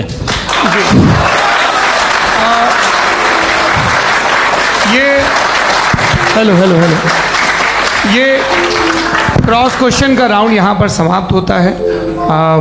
और ये बड़ा अच्छा है कि इस तरह से फ्रेगमेंट कर दिया गया है ताकि जो मरकरी ऊपर जा रहा है नीचे जवाब दे दूं। जी। प्लेनेट की ज़्यादातर मेजॉरिटी कुछ दूसरे मजहबों के खुदा को मानती है। आप उन्हें क्यों नहीं? आप तो मेजॉरिटी की बात कर रहे हैं। अच्छा, ये क्लोजिंग आप ये कह रहे हैं इविल और गुड को डिसाइड मेजॉरिटी करेगी। मेजॉरिटी जो कर दे वो सही हो जाएगा। इसको जैसा आप ही लोगों ने तय किया है उसी फॉर्मेट को फॉलो कर लेते हैं। हाँ भाई, मैंने तो भले लोगों पे एतबार किया और तब मॉडरेशन तय किया। जी, आपके पास 5 मिनट का वक्त है, क्लोजिंग आर्ग्यूमेंट है, उसके बाद हम ऑडियंस से क्वेश्चन आंसर लेंगे जावेद साहब के क्लोजिंग आर्ग्यूमेंट के बाद। ओके, बहुत शुक्रिया जी। हमारा जो टॉपिक है डज गॉड एग्जिस्ट, मैं इस पे इतने एकेडमिक तैयारी करके आया था, मुझे था कि मैंने सोचा था कि कई सारे मैं आर्ग्यूमेंट्स दूंगा, लेकिन वक्त की भी किल्लत और जावेद साहब बार बार इधर उधर चले जा रहे थे तो उसको भी थोड़ा एंटरटेन करना पड़ गया। डज गॉड एग्जिस्ट पे मैं एक ही आर्ग्यूमेंट दे पाया, आर्ग्यूमेंट्स बहुत हैं और डेफिनेटिव आर्ग्यूमेंट्स हैं, और मेरे आर्ग्यूमेंट को किसी एक राउंड में भी इन्होंने एंटरटेन नहीं किया और रेफ्यूट नहीं किया, एक राउंड में भी नहीं, एक राउंड में भी नहीं। कौन सा? और ना ही अभी अभी आपका क्लोजिंग आर्गुमेंट आएगा नहीं, वो उसमें? बता देना। Argument of contingency sir. अरे मैं आपसे कई बार कह चुका हूँ कंटीजेंसी का मतलब अब मैं कैसे समझाऊं Please, आपको, आपस में हाँ आप और कितने आसानी से समझाऊं मैं, मुझे तो नहीं समझ में आ रहा है। बस- आप अपनी आर्ग्यूमेंट ऑफ कंटीजेंसी उर्दू में बोल सकते हैं। हाँ आप अपनी बात पूरी कर लें जी। आखिरी 4 मिनट। दूसरी चीज, just a minute please ma'am, can I talk? दूसरी चीज ये है कि आपने एक तो इसका जवाब नहीं दिया, दूसरा आपने गॉड के ना होने पर कोई डेफिनेटिव आर्ग्यूमेंट नहीं दिया, सिर्फ मजहब पे बात कर रहे हैं आप। मजहब तो आज हमारा टॉपिक ही नहीं था, आज तो हमारा टॉपिक हो आप मजहब से ले लेकर आईएस तक चले गए। भाई हमारा क्या ताल्लुक है उससे? We condemn them. और उसका गॉड से क्या ताल्लुक है? अगर कोई गलत काम कर रहा है, किसी ने किसी को कत्ल किया, किसी ने किसी का रेप किया, उसको सजा मिलनी चाहिए। और आपके पास कोई भी rational strong foundation of morality नहीं है। आपने कहा कि मेजॉरिटी तय करेगी सोसाइटी की, वो सही होगा। मैंने कहा हिटलर को फिर आप सही कहेंगे? नहीं, प्लैनेट की सोसाइटी की मेजॉरिटी तय करेगी। तो प्लैनेट की मेजॉरिटी गॉड के एग्जिस्टेंस को मानती है, आप कहना ये रिलीजियस है। तो यानी आपके पास कोई स्ट्रॉन्ग फाउंडेशन नहीं है ऑब्जेक्टिव मोरालिटी का। ऑब्जेक्टिव मोरालिटी का अगर कोई फाउंडेशन है तो वो सिर्फ गॉड है, गॉड है, गॉड है। थैंक यू जी। ये मुफ्ती शमाइल नदवी साहब का क्लोजिंग आर्ग्यूमेंट था। अब हमारे पास जी जी ये बड़ा अच्छा है कि दोनों लोगों को मॉडरेटर से शिकायत भी और बोल रहे भाई हमारी शाबाशी भी तो करते चलो। अब मेरी बात जी आपके पास जावेद अख्तर साहब 5 मिनट का वक्त है, ये आपका क्लोजिंग आर्ग्यूमेंट है, टाइम रीसेट कर दें जी। देखिए बहुत सारी बातें हैं। गॉड का डेफिनेशन दुनिया के किसी भी रिलीजन में है कि वो ओमनीपोटेंट है, ओमनीप्रेजेंट है, he is just, he is kind, he loves you and so on. मैं जब दुनिया देखता हूँ तो मुझे कोई ऐसा सुप्रीम पावर यहाँ दिखाई नहीं देती है जो इंसान की बहबूदी के लिए कुछ कर रही हो, कमज़ोर को बचा रही हो, मदद कर रही हो, जालिम को पीछे हटा रही हो। मैं नहीं देखा, तारीख़ में नहीं। एक तो अगर है और ये देख रहा है तमाशा तो उसका होना न होना बराबर है। दोयम ये कि ये जो है जब आप ये कहते हैं कि कायनात जिसकी कंटीजेंसी है, मैं देखिए वो लफ्ज़ इस्तेमाल किया मैंने, तो ये कैसे हो सकती है भाई? और फ़ौरन आप सरेंडर कर देते हैं कि जाहिर है कि इसका बनाने वाला तो इससे 10,000 गुना ज़्यादा कॉम्प्लिकेटेड होगा। उस पर आपके होने पे कोई इतराज़ नहीं है। उसे वो टाइमलेस है, वो पहले से था, टाइम तो बहुत बाद में आया। ये सब आप मानने को तैयार है जिसका आपके पास कोई सबूत नहीं, आपके पास कोई रीज़न नहीं है। आपकी तारीख क्या है मज़हब होगी? बिलीफ की जो खुदाओं का बिलीफ है ये कॉन्स्टेंटली गलत साबित होता रहा है। मतलब आप कहें कि अरिस्टोटल के ज़माने में तो सब जाहिल थे, वो भी इतने ही यकीन से खुदा पे यकीन रखते थे जो अब नहीं रहा, ये भी नहीं रहेगा। आप लिख लीजिए और इसके आसार आपको दुनिया में दिखाई देना शुरू हो चुके हैं। ये बहस क्या आज से 100 साल पहले इस तरह हो सकती थी? यहाँ तक तो आपको हम ले आए हैं। तो सर अरे इनको मदद की ज़रूरत नहीं भाई, ये सेल्फ सफिशिएंट आदमी है, आप क्यों इनकी मदद कर रहे हैं? Sir please. तो ये जो है तमाम बातें अपनी जगह हैं। ये एक पैकेज है। आप अकेले, कोई आदमी ऐसा नहीं जो सिर्फ गॉड को मानता हो, उसके साथ बहुत पैराफर्नेलिया आता है, अलग अलग पैराफर्नेलिया आते हैं। They have always created chaos in the society. मैं तो आपको सीधा ऑफर देता हूँ कि दुनिया में 10 इम्पॉर्टेंट बिलीव्स हैं। आप एक मानते हैं, 9 नहीं मानते, 9 में आप एथियस्ट हैं, 9 को आप बिल्कुल रीजनेबली मेरी तरह देखते हैं। तो 90 मजहबी आदमी भी 90% एथियस्ट है, वो दूसरे खुदा नहीं मानता, एक खुदा मानता है अपना वाला, बाकियों को कहता है गलत है। अगर आप मानना ही बंद कर दें तो आपका 10% चांस है कि आप सही हैं और 90% चांस है कि आप गलत हैं। मेरा मशवरा आप मानना छोड़ दिए तो 50% चांस होगा कि आप सही हैं और 50% चांस होगा, 40% आप गेन करेंगे बाय बिकमिंग एन एथीस्ट।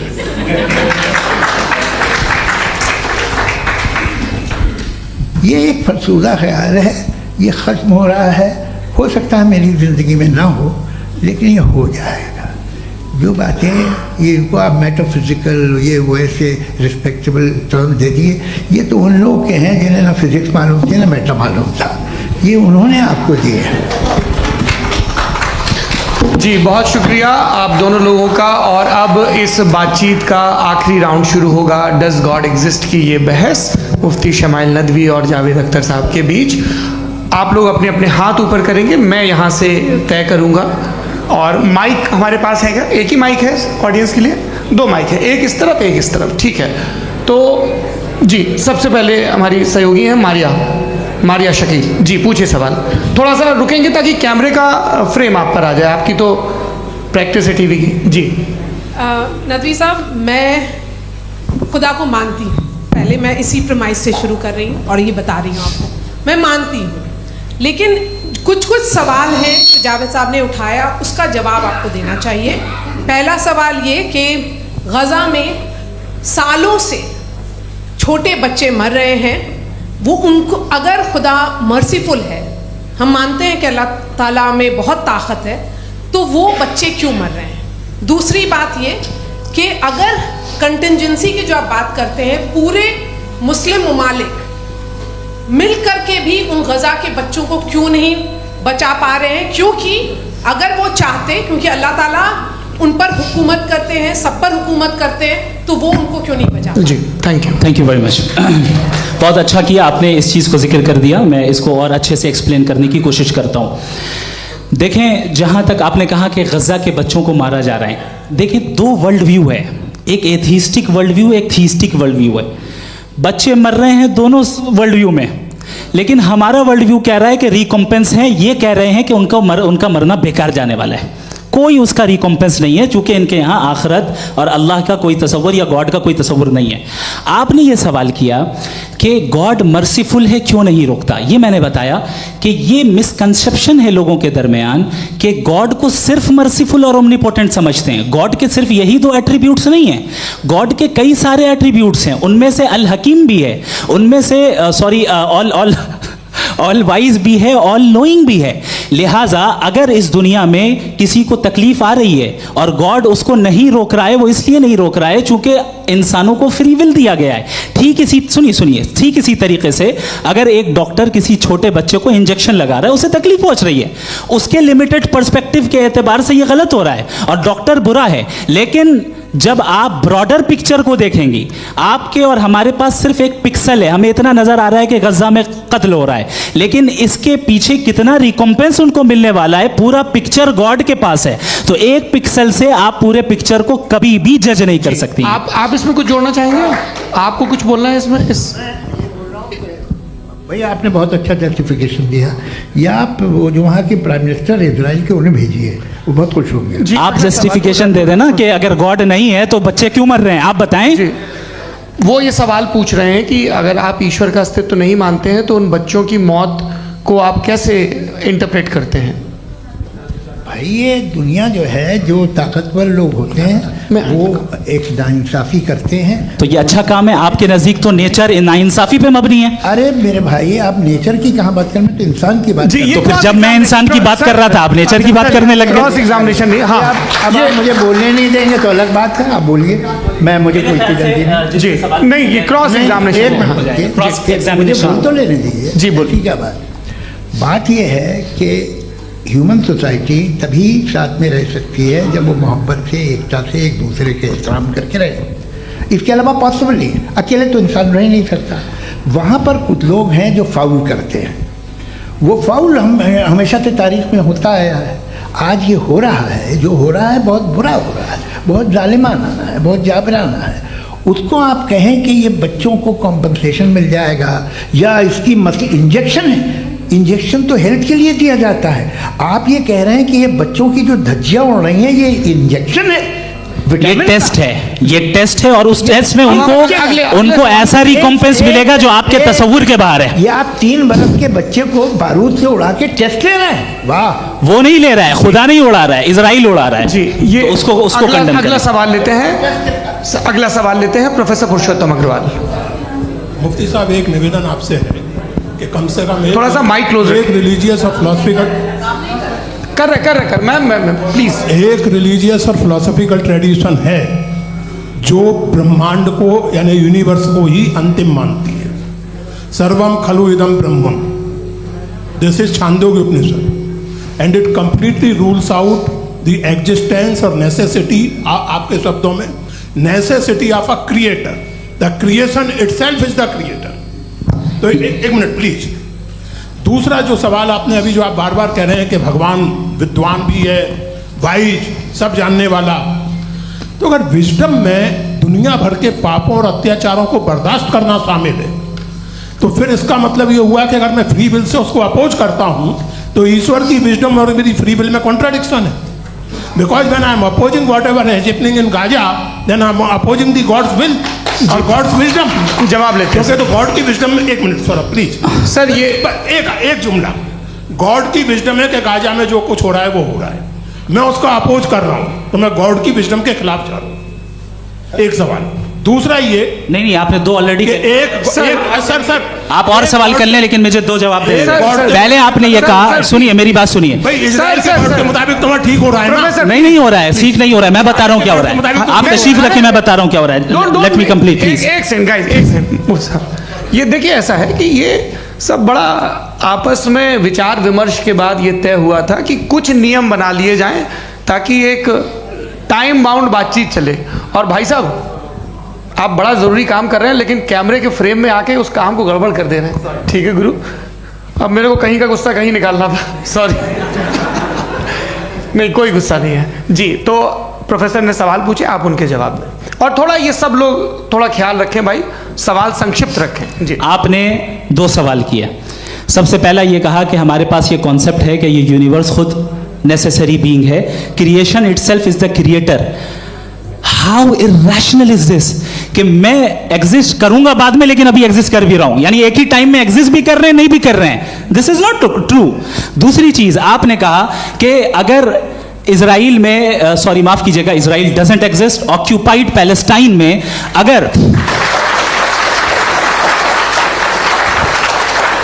अगर ऑक्यूपाइड पैलेस्टाइन में बच्चों को मारा जा रहा है फ्री विल की वजह से और गॉड नहीं रोक रहा, ये कॉन्ट्रडिक्शन है। ये बताइए कि एक एग्जाम में एक बच्चा गलत आंसर लिख रहा है, सुनिए, एग्जामिनर चाहे तो रोक सकता है, क्यों नहीं रोक रहा है?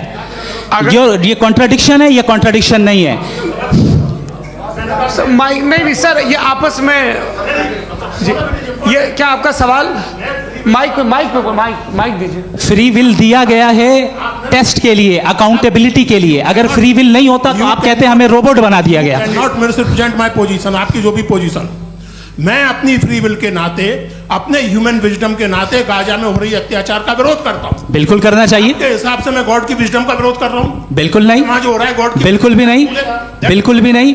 उसका वहां पर गाजा में कत्ल होना ये इंसानों के गलत इस्तेमाल का नतीजा है, फ्री विल के इस्तेमाल का नतीजा है। गॉड इसका हुक्म नहीं देता, उससे रोकता है।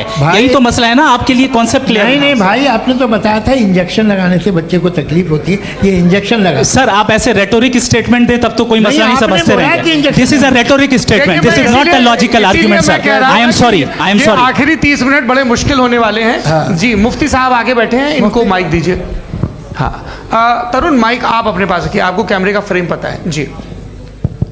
सबसे पहले दोनों को मुबारकबाद। एक सर अपना आप नाम बता दें। आप अमेरिका में शिकागो में रहते हैं, इतना मुझे याद है। बताया आप, यासिर नदीम अलवाजदी मेरा नाम है। जावेद सर, आपसे एक क्वेश्चन है इन्फिनिट रिग्रेस के ताल्लुक से। एक हाइपोथेटिकल सिनेरियो है, मसलन अगर आप सर माइक थोड़ा सा प्लीज क्लोज रखें। ओके जी। अगर आप शायर इसलिए हैं कि आपके कोई उस्ताद शायर थे, और वो इसलिए शायर थे कि उनके कोई उस्ताद शायर थे, और इसी तरीके से हम माजी में पीछे चलते चलते चले जाएं और कहीं ना रुके, तो माफ कीजिएगा आप कभी शायर नहीं हो सकते। लेकिन आप शायर हैं, आपका शायर एग्जिस्ट करता है, इसका मतलब ये है कि आप कहीं ना कहीं रुके हैं। तो मेरा सवाल ये है कि क्या आप इन्फिनिट रिग्रेस ऑफ कॉजेस को लॉजिकल फैलेसी मानते हैं या नहीं मानते? हाँ या ना? मैं इन्हें लॉजिकल फैलेसी नहीं मानता हूँ, लेकिन मेरा प्रॉब्लम यह है कि जब मैं नहीं मानता हूँ तो I will continue with this logic जो फैलेसी नहीं हो। आप एक जगह रुक जाते हैं जाके, आप कहते हैं ये गेंद कैसे बनी, ये जजीरा कैसे बना, ये समंदर कैसे बना, ये ज़मीन कैसे बनी, और अचानक गॉड पे जाके आपको ब्रेक लग जाता है। एक बार आप सवाल नहीं करते कि भाई इनको बनाने वाला तो इनसे भी कॉम्प्लिकेटेड होगा, वो कैसे बना, उसके बारे में आपने इत्मीनान कर लिया, वो हमेशा से है। तो अगर आप उसे हमेशा से मानते हैं तो फिर ये मान लीजिए कि कायनात हमेशा से है, क्या तकलीफ है? फिर हम वजूद में नहीं आते जी है? हम मौजूद नहीं। अच्छा सर क्यों नहीं हो मैं सकते? बताऊंगा प्लीज प्लीज। जैसे मैंने मिसाल दी आपके शेर की। आपका शेर कभी वजूद में ना आता अगर शायद इसी तरह चलते रहते हमेशा। जी माइक मेरे ख्याल से एक सेकंड। इन्फिनिट रिग्रेस का कॉन्सेप्ट क्लियर नहीं हो पाया, ऐसा रहने दें, लेट्स मूव ऑन सर। ठीक है, हाँ थोड़ा सा मॉडरेटर का भी ख्याल रखें। नहीं आपने तो रखा है, आपने रखा है। यहाँ पे गौहर रजा साहब हैं, वो भी एक सवाल पूछना चाहते हैं। माइक यहाँ नीचे से ऑन कर दिए, नीचे। पहले तो ये कह दूं कि मैं उन बच्चों से शर्मिंदा हूं जिनको गज़ा में कत्ल किया गया, क्योंकि हमारे होते हुए कत्ल किया गया। लेकिन उससे ज़्यादा शर्मिंदगी इस बात से हुई कि मुझे लगा कि मुफ्ती साहब उसको जस्टिफाई कर रहे हैं। बिल्कुल भी नहीं, आप बहुत ही गलत मुझे बात लगा कह- मैं गलत हो सकता हूं। बिल्कुल गलत मैं है। सवाल पूछ रहा हूं। सवाल मैं देखिए, सवाल अगर पूछ रहा हूं। एक मैं सेकंड, जावेद भाई गौर से साहब, एक डिसएग्री सेकंड, गौर करता साहब, हूं। एक सेकंड Not asking questions, देखिए, just अगर commenting. देखिए ऐसा एक सेकंड, आप सर वेट अरे आप कुछ मेरे पहले मुझे अपनी बात कह लेने दीजिए। अगर ऑडियंस तय करेगी तो फिर मॉडरेटर का मतलब नहीं। मेरा आप सबसे ये कहना है, ये बहस दो लोगों के बीच में है, एक तरफ मुफ्ती साहब, एक तरफ जावेद साहब। पिछले 1.5 घंटे से ये लोग अपने अपने तर्क रख रहे हैं। आपकी इनसे इत्तेफाकी हो सकती है, ना इत्तेफाकी हो सकती है। मेरे उस्ताद मुझे सिखा गए हैं कि मुखामुखम में असहमति की गुंजाइश बची रहनी चाहिए। अगर मैं आपकी बहुत इज्जत करता हूं गौहर साहब, आपने जो कमाल की किताबें लिखी, साइंटिफिक टेम्परामेंट, लेकिन मेरी ये गुजारिश है आप सबसे कि यदि आप इन लोगों ने जो बोला उन पर टिप्पणियां करेंगे तो ना वक्त की पाबंदी रहेगी, ना वो अनुशासन। आप सवाल पूछ लें, उस सवाल में जो बात आ जाए वो आ जाए।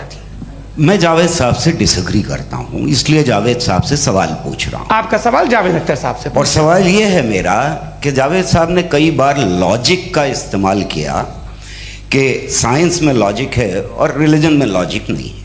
मेरा ख्याल ये है कि रिलीजन में भी लॉजिक है, लेकिन उस लॉजिक की बेसिस ये है कि आप रुक जाते हैं, जिसका जिक्र जावेद साहब ने बार बार किया, यानी खुदा के तसव्वुर पे आते हुए, गॉड के तसव्वुर पे आते हुए रुक जाते हैं।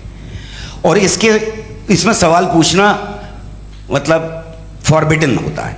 सवाल ये है कि क्या जावेद साहब इससे एग्री करते हैं कि साइंस की लॉजिक अलग है और रिलीजन की लॉजिक अलग है? बताइए सर।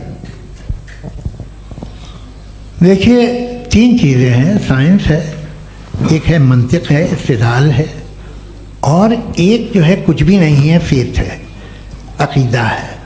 मैं अकीदे की लॉजिक का कायल नहीं हूँ। मुझे आप इस्तिदलाल से, लॉजिक से, रीज़न से समझाइए, मैं मानने को तैयार हूँ, मेरा क्या नुकसान होगा। लेकिन ये कि अकीदे पे मैं नहीं जा सकता हूँ। अकीदे का मतलब है कि तुम ये मान लो, सवाल ना करो, ये नहीं। आप सारी बातें करके, बड़ी साइंटिफिक बातें करके एक जगह जाके खुदा के हुदूद पे रुक जाते हैं, सरेंडर कर देते हैं। मैं सरेंडर करने को तैयार नहीं। That's all. जी, ये आगे सर बैठे हुए हैं, इनको माइक दीजिए। भाई वो आप पूछना चाह रहे थे ना भाई? हाँ, नहीं मैं ये थैंक यू जी। आपका नाम? आसिम इफ्तिखार। आसिफ जी, पूछिए। सर जावेद सर से सवाल है कि आपने अपने माइक थोड़ा करीब रखिए। अपने क्लोजिंग स्टेटमेंट में ये बात कही थी कि मज़हब का जो फ्यूचर है वो ज़्यादा दिन नहीं जाने वाला है, लेकिन मैं देख पा रहा हूँ कि जो ऑक्सफोर्ड यूनिवर्सिटी की एक स्टडी है 2011 में हुई है, जिसके 50 एकेडमिशियंस ने इसको अंजाम दिया था, उसमें वो ये कहते हैं कि जो फेथ इन गॉड है वो इनबिल्ट है ह्यूमन नेचर के अंदर, जिसको हम कहते हैं फितरत के अंदर शामिल है वो। और वो ये कहते हैं कि अगर कोई ये समझता है कि मज़हब को वो ख़त्म कर देगा तो ये उसकी गलत फहमी है। तो आप इसके बारे में, इस स्टडीज़ के बारे में क्या कहते हैं? ठीक है, मैं उनसे एग्री नहीं करता हूँ। वो कौन से प्रोफेसर होंगे? ऐसा उनके क्या पास डेटा है, इन्होंने डेटा के बेस होगा। डेटा क्या हो सकता है? फ्यूचर का डेटा तो नहीं हो सकता ना उनके पास। प्रेजेंट का डेटा हो सकता है। डेटा आपने सुना 100 साल पहले का बाद का डेटा, मैंने तो नहीं सुना आज तक। तो आज उनकी ये राय है और होगी राय, ठीक है, दुनिया में तरह तरह की राय है लोग, लेकिन मैं समझता हूँ कि वक्त के साथ इंसान ज़्यादा से ज़्यादा रीज़नेबल और लॉजिकल होता जा रहा है। आज आप देखिए वेस्टर्न यूरोप में क्या परसेंटेज है नॉन बिलीवर्स की, बहुत हाई, वहाँ चर्च खाली पड़े होते हैं। तो अल्टीमेटली तो इंसान कोई ऐसी बात बहुत अरसे तक नहीं मान सकेगा, चाहे गलत या सही, जो उसे उसके दिमाग को, उसके जहन को, उसके लॉजिक को अपील न करे। वो कह रहे हैं तो ऑक्सफोर्ड के होंगे तो कैम्ब्रिज के होंगे तो मुझे क्या लेना देना, उनका डेटा मुस्तकबिल का नहीं हो सकता है। जी दीपक, हाँ पूछिए। मैं आऊँगा, अभी पीछे की साइड भी आऊँगा, माइक वहीं भेजूंगा 2-3 साल के लिए। जी जावेद साहब, आपसे सवाल है। नमस्ते। अरे भाई सर, अगर आप ही लोग को तय करना है तो फिर 200 लोग तय कर लें। ये एक साहब नहीं sir, please don't do this sir. Sir everybody has a right sir, but we can only take selected questions. No sir, अरे ये भाई, यंग लोग भी हैं तो इनकी ये अब उतने यंग, भाई आप यंग हैं कि नहीं हैं? वो कह रहे हैं वो भी यंग हैं साहब, आप उनकी नौजवानी पर दावा उनको ही करने थे। हाँ मुफ्ती साहब आप यंग, हाँ पूछे। अरे भैया सर, मेरा सवाल ये है, कुछ इनसे भी तो पूछो। जी नहीं, बस आपसे एक सवाल है। जैसे थीस्टों के पास अपने जो ईश्वर को मानते हैं उनके पास अपने सोशल गेट टुगेदर्स हैं, 5 रोज़ा क्रिसमस आने वाला है, होली है, दिवाली है, ईद है। एथिस्ट क्या ऑफर कर रहे हैं? मतलब मैं इनकी दुकान से बोलूँ मैं आना चाहता हूँ उस तरफ, पर मैं अट्रैक्ट नहीं हो पा रहा हूँ। मैं सोशल गेट टुगेदर्स क्या है आपके पास? वो ये कह रहे हैं कि जो धार्मिक लोग हैं, अलग अलग धर्म के लोग, उनके उत्सव त्योहार कॉन्ग्रेगेशन बहुत हैं। अब आपको मैं एक सुनाता हूँ, यहाँ हिस्टोरियन भी बैठे हैं, मृदुला जी आप बताइएगा सही है क्या। ये एक कॉन्स्टेंटाइन, एक ग्रीक रोमन बादशाह था जो क्रिश्चियनिटी आने के 400 साल बाद उसने डिसाइड किया कि मैं क्रिश्चियन हो जाऊंगा, मेरी पूरी स्टेट कैंसिल हो जाएगी। उस ज़माने में ऐसे ही होता था, राजा जो धर्म इख्तियार करता था वो जनता भी कर लेती थी, इसलिए कि वो हो गया था बैंकरप्ट। और उसे जो मेडिटेरियन कोस्ट के रिच क्रिश्चियन वो थे मर्चेंट, तो उससे पैसा चाहिए था। तो उसने कहा यार क्रिश्चियन हो जाओ। तो उसने अपने वजीर से कहा कि भाई ये हिस्ट्री है कि अब हम लोग क्रिश्चियन हो जाते हैं। पहले सर हो जाएंगे, कोई प्रॉब्लम नहीं है, लेकिन एक प्रॉब्लम ये है कि 17 दिसंबर से 25 दिसंबर तक जो पेगन फेस्टिवल होता, जो पेगन जो फेस्टिवल होता है वो बंद हो जाएगा, इसलिए कि हम क्रिश्चियन हो गए तो होगा नहीं। तो वो बच्चों को बहुत बुरा लगेगा, पब्लिक को बहुत इन्जॉय करते हैं, खासतौर से 25 को मेन डे। उसने कहा ये तो सही कह रहे हो, ये जीसस क्राइस्ट की पैदाइश कब थी? कहले साहब वो अप्रैल में थी। नहीं कट करो, वो 25 दिसंबर को है। ये हकीकत है जी। और 400 साल बाद क्रिश्चियनिटी के अप्रैल से दिसंबर ले आए, और इसलिए कि यहाँ पेगन फेस्टिवल होता था। अब मनाते हैं आप आराम से। ये जो सारे फेस्टिवल हैं ये रिलीजन से, हर एक को एक इंटरटेनमेंट डिपार्टमेंट चाहिए होता है अपनी कंपनी चलाने के लिए। तो ये रिलीजन ने, ये सेकुलर त्योहार थे जिन्हें रिलीजन्स ने ले लिया है। ये मौसम के थे, फसलों के थे, किसानों के थे, उसको आपने लेके रिलीजियस रंग दे दिया। ये कोई रिलीजन से थोड़ी आए आप। अच्छा हमें देखिए, हम तो मुल्द हैं, हम ईद मनाते हैं, हम दिवाली मनाते हैं, हम होली मनाते हैं, हम क्रिसमस मनाते हैं। बम्बई की फिल्म इंडस्ट्री की सबसे बड़ी होली हमारे घर में होती है, सबसे बड़ी ईद हमारे घर में होती है। वो हमारी सोशल वो है, हमारे हेरिटेज है। ऐसा थोड़ी है कि we will throw the baby along with the water. ये तो अच्छी चीज़ है, इन्हें रखो, जो बेकार है फेंक दो। जी हाँ हेलो जी, मेरा सवाल नादवी जी से है। जैसा कि आपने बोला कि गॉड टाइम के भी परे हैं और गॉड इतनी कॉम्प्लेक्स चीज़ है कि उसे ह्यूमन माइंड समझ नहीं सकता, और गॉड ने अर्थ पे फ्री विल भी दे दी है, तो आप अपना वक्त ज़ाया क्यों कर रहे हैं गॉड के बारे में बात करके? अपन को तो बात करनी चाहिए कि सोसाइटी को बेहतर कैसे करें। जी, मैं गॉड वही बताता है सोसाइटी को कैसे बेहतर करें। अभी मैं आपका जवाब देता हूँ। आपने कहा कि टाइम पे वो एग्जिस्ट नहीं करता, सो नहीं, मेरा सवाल ये है कि जैसा आपने बोला कि गॉड बहुत ही कॉम्प्लेक्स चीज़ है। मैंने और कहा ही नहीं कि कॉम्प्लेक्स है, तो आपके अल्फाज हैं। कॉम्प्लेक्स का लफ्ज गॉड के लिए सुइटेबल नहीं है। क्यों?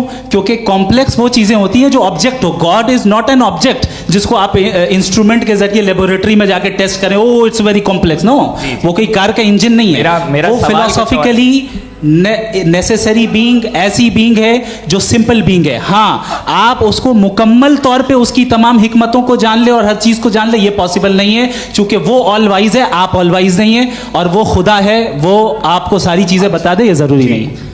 मेरा सवाल ये नहीं था, मेरा सवाल ये था कि जब गॉड इतना परे है इस दुनिया से कि उसने अर्थ पे फ्री विल भी दी है, हम सब ह्यूमंस की फ्री विल है, और जो सोसाइटी में हो रहा है वो अपन लोग डिसाइड करेंगे, तो अपन लोग डिसाइड नहीं करेंगे ना, अपन लोग डिसाइड नहीं करेंगे। गॉड जो है, गॉड ने वो उसकी जात, उसकी एग्जिस्टेंस टाइम एंड स्पेस से परे है, लेकिन वो हमारा टेस्ट ले रहा है और उसी गॉड ने हमें बताया कि तुम्हें क्या करना है क्या नहीं करना है, तो जाहिर है उस गॉड की बात सुनेंगे ना हम। जी, वो पीछे एक चश्मा लगाए जो मैम खड़ी हैं, उनको दीजिए। हाँ, आप जी जी बिल्कुल आएंगे। देखिए मैं कोशिश कर रहा हूँ सब तरफ जाने की। हाँ, उनको दीजिए माइक। जी, हेलो सर, मैं ओमनी प्रेजेंट नहीं हूँ, टाइम पाबंद हूँ, और जहाँ तक कोशिश कर सकता हूँ करूँगा। जी, अपना नाम बताइए। मेरा नाम उर्सुला है, मैं दिल्ली यूनिवर्सिटी की एक स्टूडेंट हूँ और मैं स्टूडेंट फेडरेशन ऑफ इंडिया से हूँ। मेरा सवाल मुफ्ती जी से है कि इस हॉल के इस कमरे में बैठ के हम लोग रेप की मोरालिटी के बारे में फिलोसफिकली बात तो कर सकते हैं, बट असलियत ये है कि रोज़मर्रा की ज़िंदगी में औरतें रेप के थ्रू गुजरती हैं, और हम लोग सिर्फ नंबर्स पे इस तरह नहीं देख सकते, क्योंकि कितनी औरतें हैं इन कंट्रीज़ में जहाँ पे आप बता रहे हैं कि केसेस कम हैं, जिनका एक्सेस है कि वो जाके केस फाइल कर सकें। कितनी औरतें हैं जो जिनको काम करने की आज़ादी है उन कंट्रीज़ में। यूरोप में ये आज़ादी आ गई, यूरोप में ये रूल्स आ गए, तो हम आज उसके बारे में बात कर पा रहे हैं। जी, जवाब। आपने ये कहा कि कमरे में बंद होकर हम लोग इस पर फिलोसफिकली बात कर सकते हैं, लेकिन हकीकत में क्या हो रहा है, वो ग्राउंड लेवल पे क्या हो रहा है जो बहुत गलत हो रहा है, और वो सफ़र कर रही हैं। आई अग्री, बहुत गलत हो रहा है, और जो गलत हो रहा है उसको हमें रोकना है। और क्यों रोकना है, वो गलत क्यों है? हमारे पास इसका ऑब्जेक्टिव फाउंडेशन है, इनके पास उसका ऑब्जेक्टिव फाउंडेशन नहीं है। मैं ये कहना चाह रहा हूँ कि जहाँ पे भी जुल्म हो रहा है, जहाँ पे भी औरत पे जुल्म हो रहा है, या उसकी इज्जत लूटी जा रही है, या उसे तकलीफ पहुँचाई जा रही है, और सिर्फ औरत नहीं, किसी इंसान के ऊपर भी जुल्म हो रहा है, तो उसके खिलाफ खड़ा होना, ये मॉरलिटी हमारे पास गॉड के पास से आई है। वरना जावेद साहब तो कह रहे हैं कि जो है मेजॉरिटी डिसाइड करेगी, तो मेजॉरिटी तो कभी भी बदल सकती है। क्या आप हाँ। ये थोड़ी सी आपको गलतफहमी है। मैं अगर मेरे जुमले से ये मदना निकला या मैंने कहा, तो ये जुमला मैं वापस लेता हूँ, ये मेरा मतलब ही नहीं था कि मेजॉरिटी डिसाइड करेंगे। मेजॉरिटी डिसाइड करे तो दुनिया में बड़ी, वैसे आपने कहा था ये जुमला। अच्छा, हो सकता है, मैं मान रहा हूँ, बाद में रिकैप कर लेंगे। अरे एक सेकंड, मैं अपनी एक्सप्लेनेशन दे रहा हूँ। मुनासिब बात यह है कि हम सब के सब दिल में जानते हैं कि क्या अच्छा है क्या बुरा है, हमें पता है अच्छी तरह से। जो लोग बुरे काम करते हैं उन्हें भी मालूम अच्छा क्या है।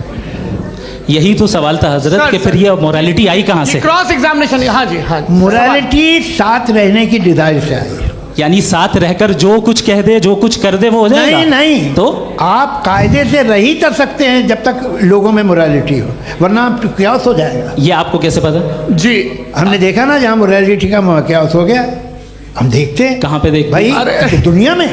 आप जो कह रहे हैं, आप कहीं पे अगर गलत हो रहा है, इस बहस तो के उसको बाद आप देखिए, आप सर मुफ्ती आप एपिस्टेमोलॉजी की बात कर रहे हैं, मैं ऑन्टोलॉजी की बात कर रहा हूं। मैं इस बहस के बाद आप दोनों लोगों को चाय पे होस्ट करूंगा, वहां पे क्रॉस एग्जामिनेशन कर लीजिएगा। अभी ऑडियंस का हक मार रहे हैं आप लोग भाई, सर जस्ट लोग हैं आप लोग। और ये भाई ये हाँ, उधर आएंगे, उधर जी सर आएंगे। अच्छा सर, मेरा नाम लईकुर रहमान है और मैं अलीगढ़ मुस्लिम यूनिवर्सिटी का स्टूडेंट हूँ, और जहाँ तक मुझे पता है कि sir you are also product of Aligarh Muslim University. मैं भी उसी चमन का बुलबुल। हाँ सर, तो बहुत खुशी हुई मुझे जान करके कि मैं आपसे मिलूँगा। सवाल सर, मेरा सवाल यह है, सर सैयद अली रहमा का नज़रिया यह था कि खुदा के वजूद को अक़ल के दायरे में रह कर के तलाश करना, न कि पूरी तौर से उसका इनकार कर देना। Sir, how will you define it? नहीं, तो ये तो आप इन्हें बताइए। ये सवाल आपसे, खुदा का वजूद साबित कर रहे हैं। नहीं तो सर, आपने सैयद इनकार मना किया। कर रखा है, इस वजह से मेरा क्वेश्चन उन्होंने यही सर से एक सेकंड, सर सैयद ने यही कहा ना कि जी। अक्ल से आप खुदा के वजूद को साबित नहीं कर सकते, यही कहा ना भाई। वो उन्होंने कहा कर सकते हैं और वो कर दिया गया आज। हाँ, वो फोन दो।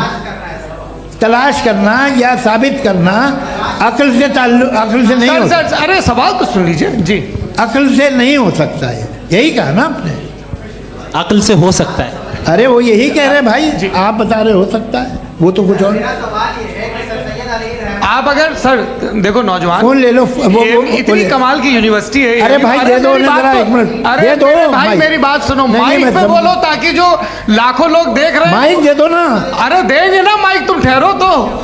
हाँ सर, मेरा सवाल ये था कि सर सैयद अलैहि रहमा का एक नज़रिया था अपना कि खुदा का जो वजूद है उसको अक़ल के दायरे में रह करके तलाश करना है, न कि पूरे तौर से इनकार कर देना है।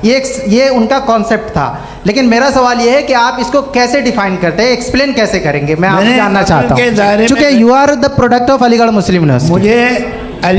मुझे अक़ल के दायरे में रख के मैंने बहुत तलाश की, मुझे मिला नहीं। हाँ ये इधर उधर वो चश्मा लगाए जो, हाँ उनको दे दीजिए।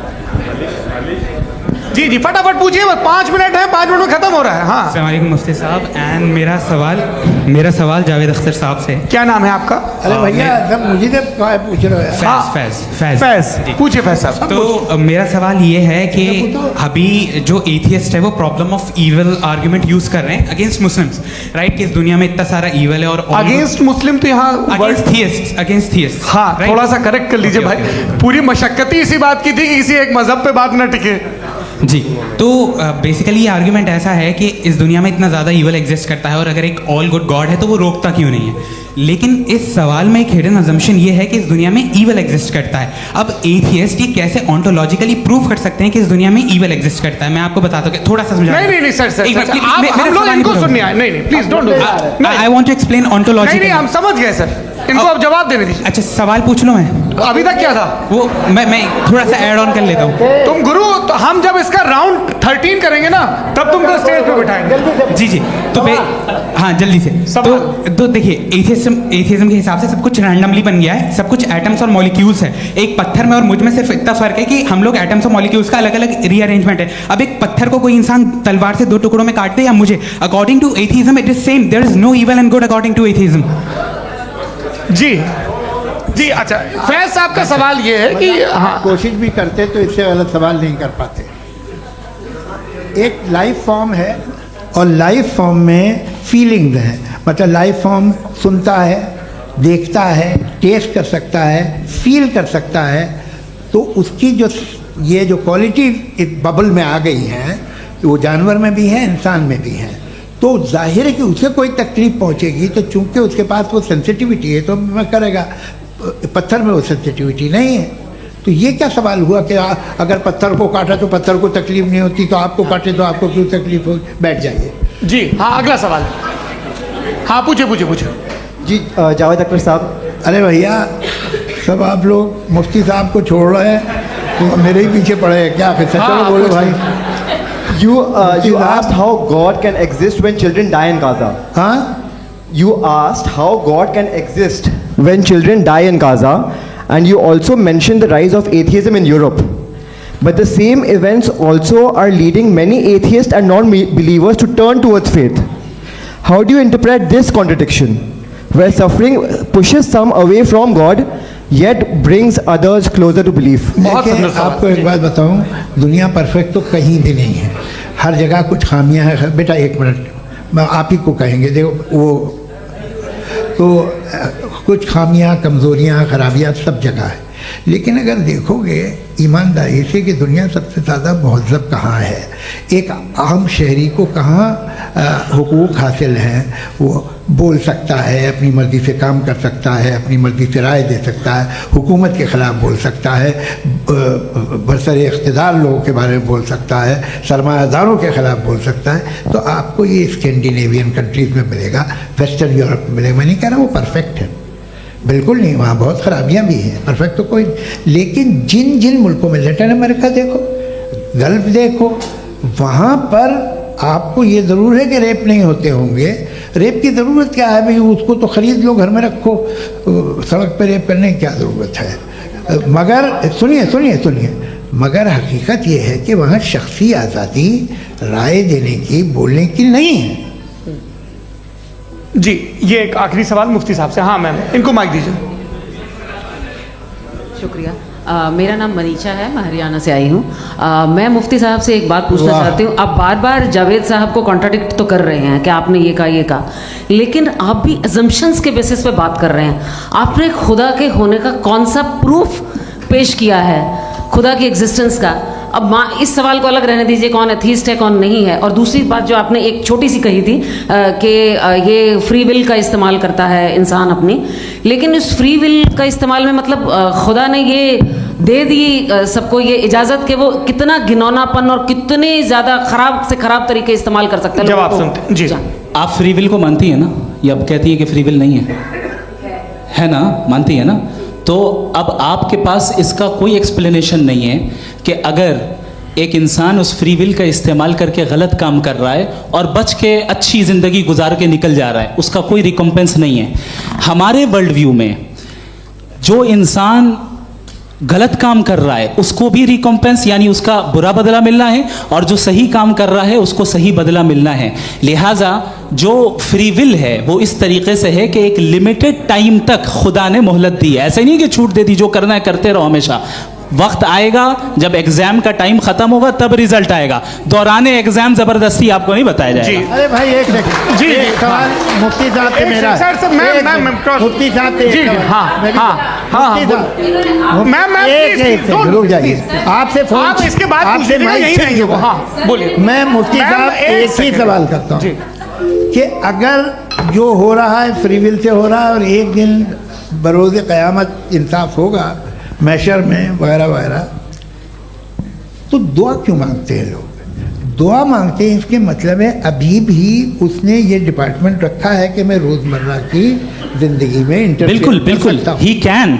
तो तुम कैन हो, तुम मुझे नौकरी दिला देते हो, मेरे बेटे को ग्रीन कार्ड दिला देते हो, और 45,000 बच्चे मरते हो, उन्हें रोकते नहीं हो। नहीं तो क्या आप ये कह रहे हैं कि इस दुनिया में जालिमों को कभी पकड़ ही नहीं होती है? अरे जो भी पकड़ होगी वो बच्चे रोते हैं। बिल्कुल, देखिए मैंने अपने ओपनिंग स्टेटमेंट में यही कहा था कि जनाब जावेद साहब सिर्फ इमोशनल आर्गुमेंट देंगे।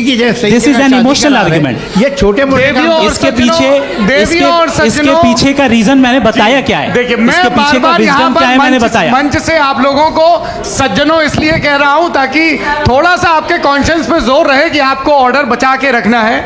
वक्त तय हुआ था, ये वक्त पूरा हुआ, आपने इतने धैर्यपूर्वक सुना, मैं आप सबका बहुत बहुत शुक्रगुजार हूँ। यदि इन दोनों विद्वानों की इच्छा होगी तो कभी हम इस बातचीत का राउंड 2, राउंड 3, यही तो देखिए खूबी है इंसान की कि बहस मुबाहसे में वो पड़ा रहता है। आप लोगों ने बड़े धैर्य का परिचय दिया, बहुत बहुत शुक्रिया। इसी के साथ ये बातचीत आप लोग को मैं एक बात बता दूं, ये सारी बहस हो गई, अब मुफ्ती साहब और बड़े मुफ्ती साहब इन साथ के साथ मैं खाना खाने वाला हूँ।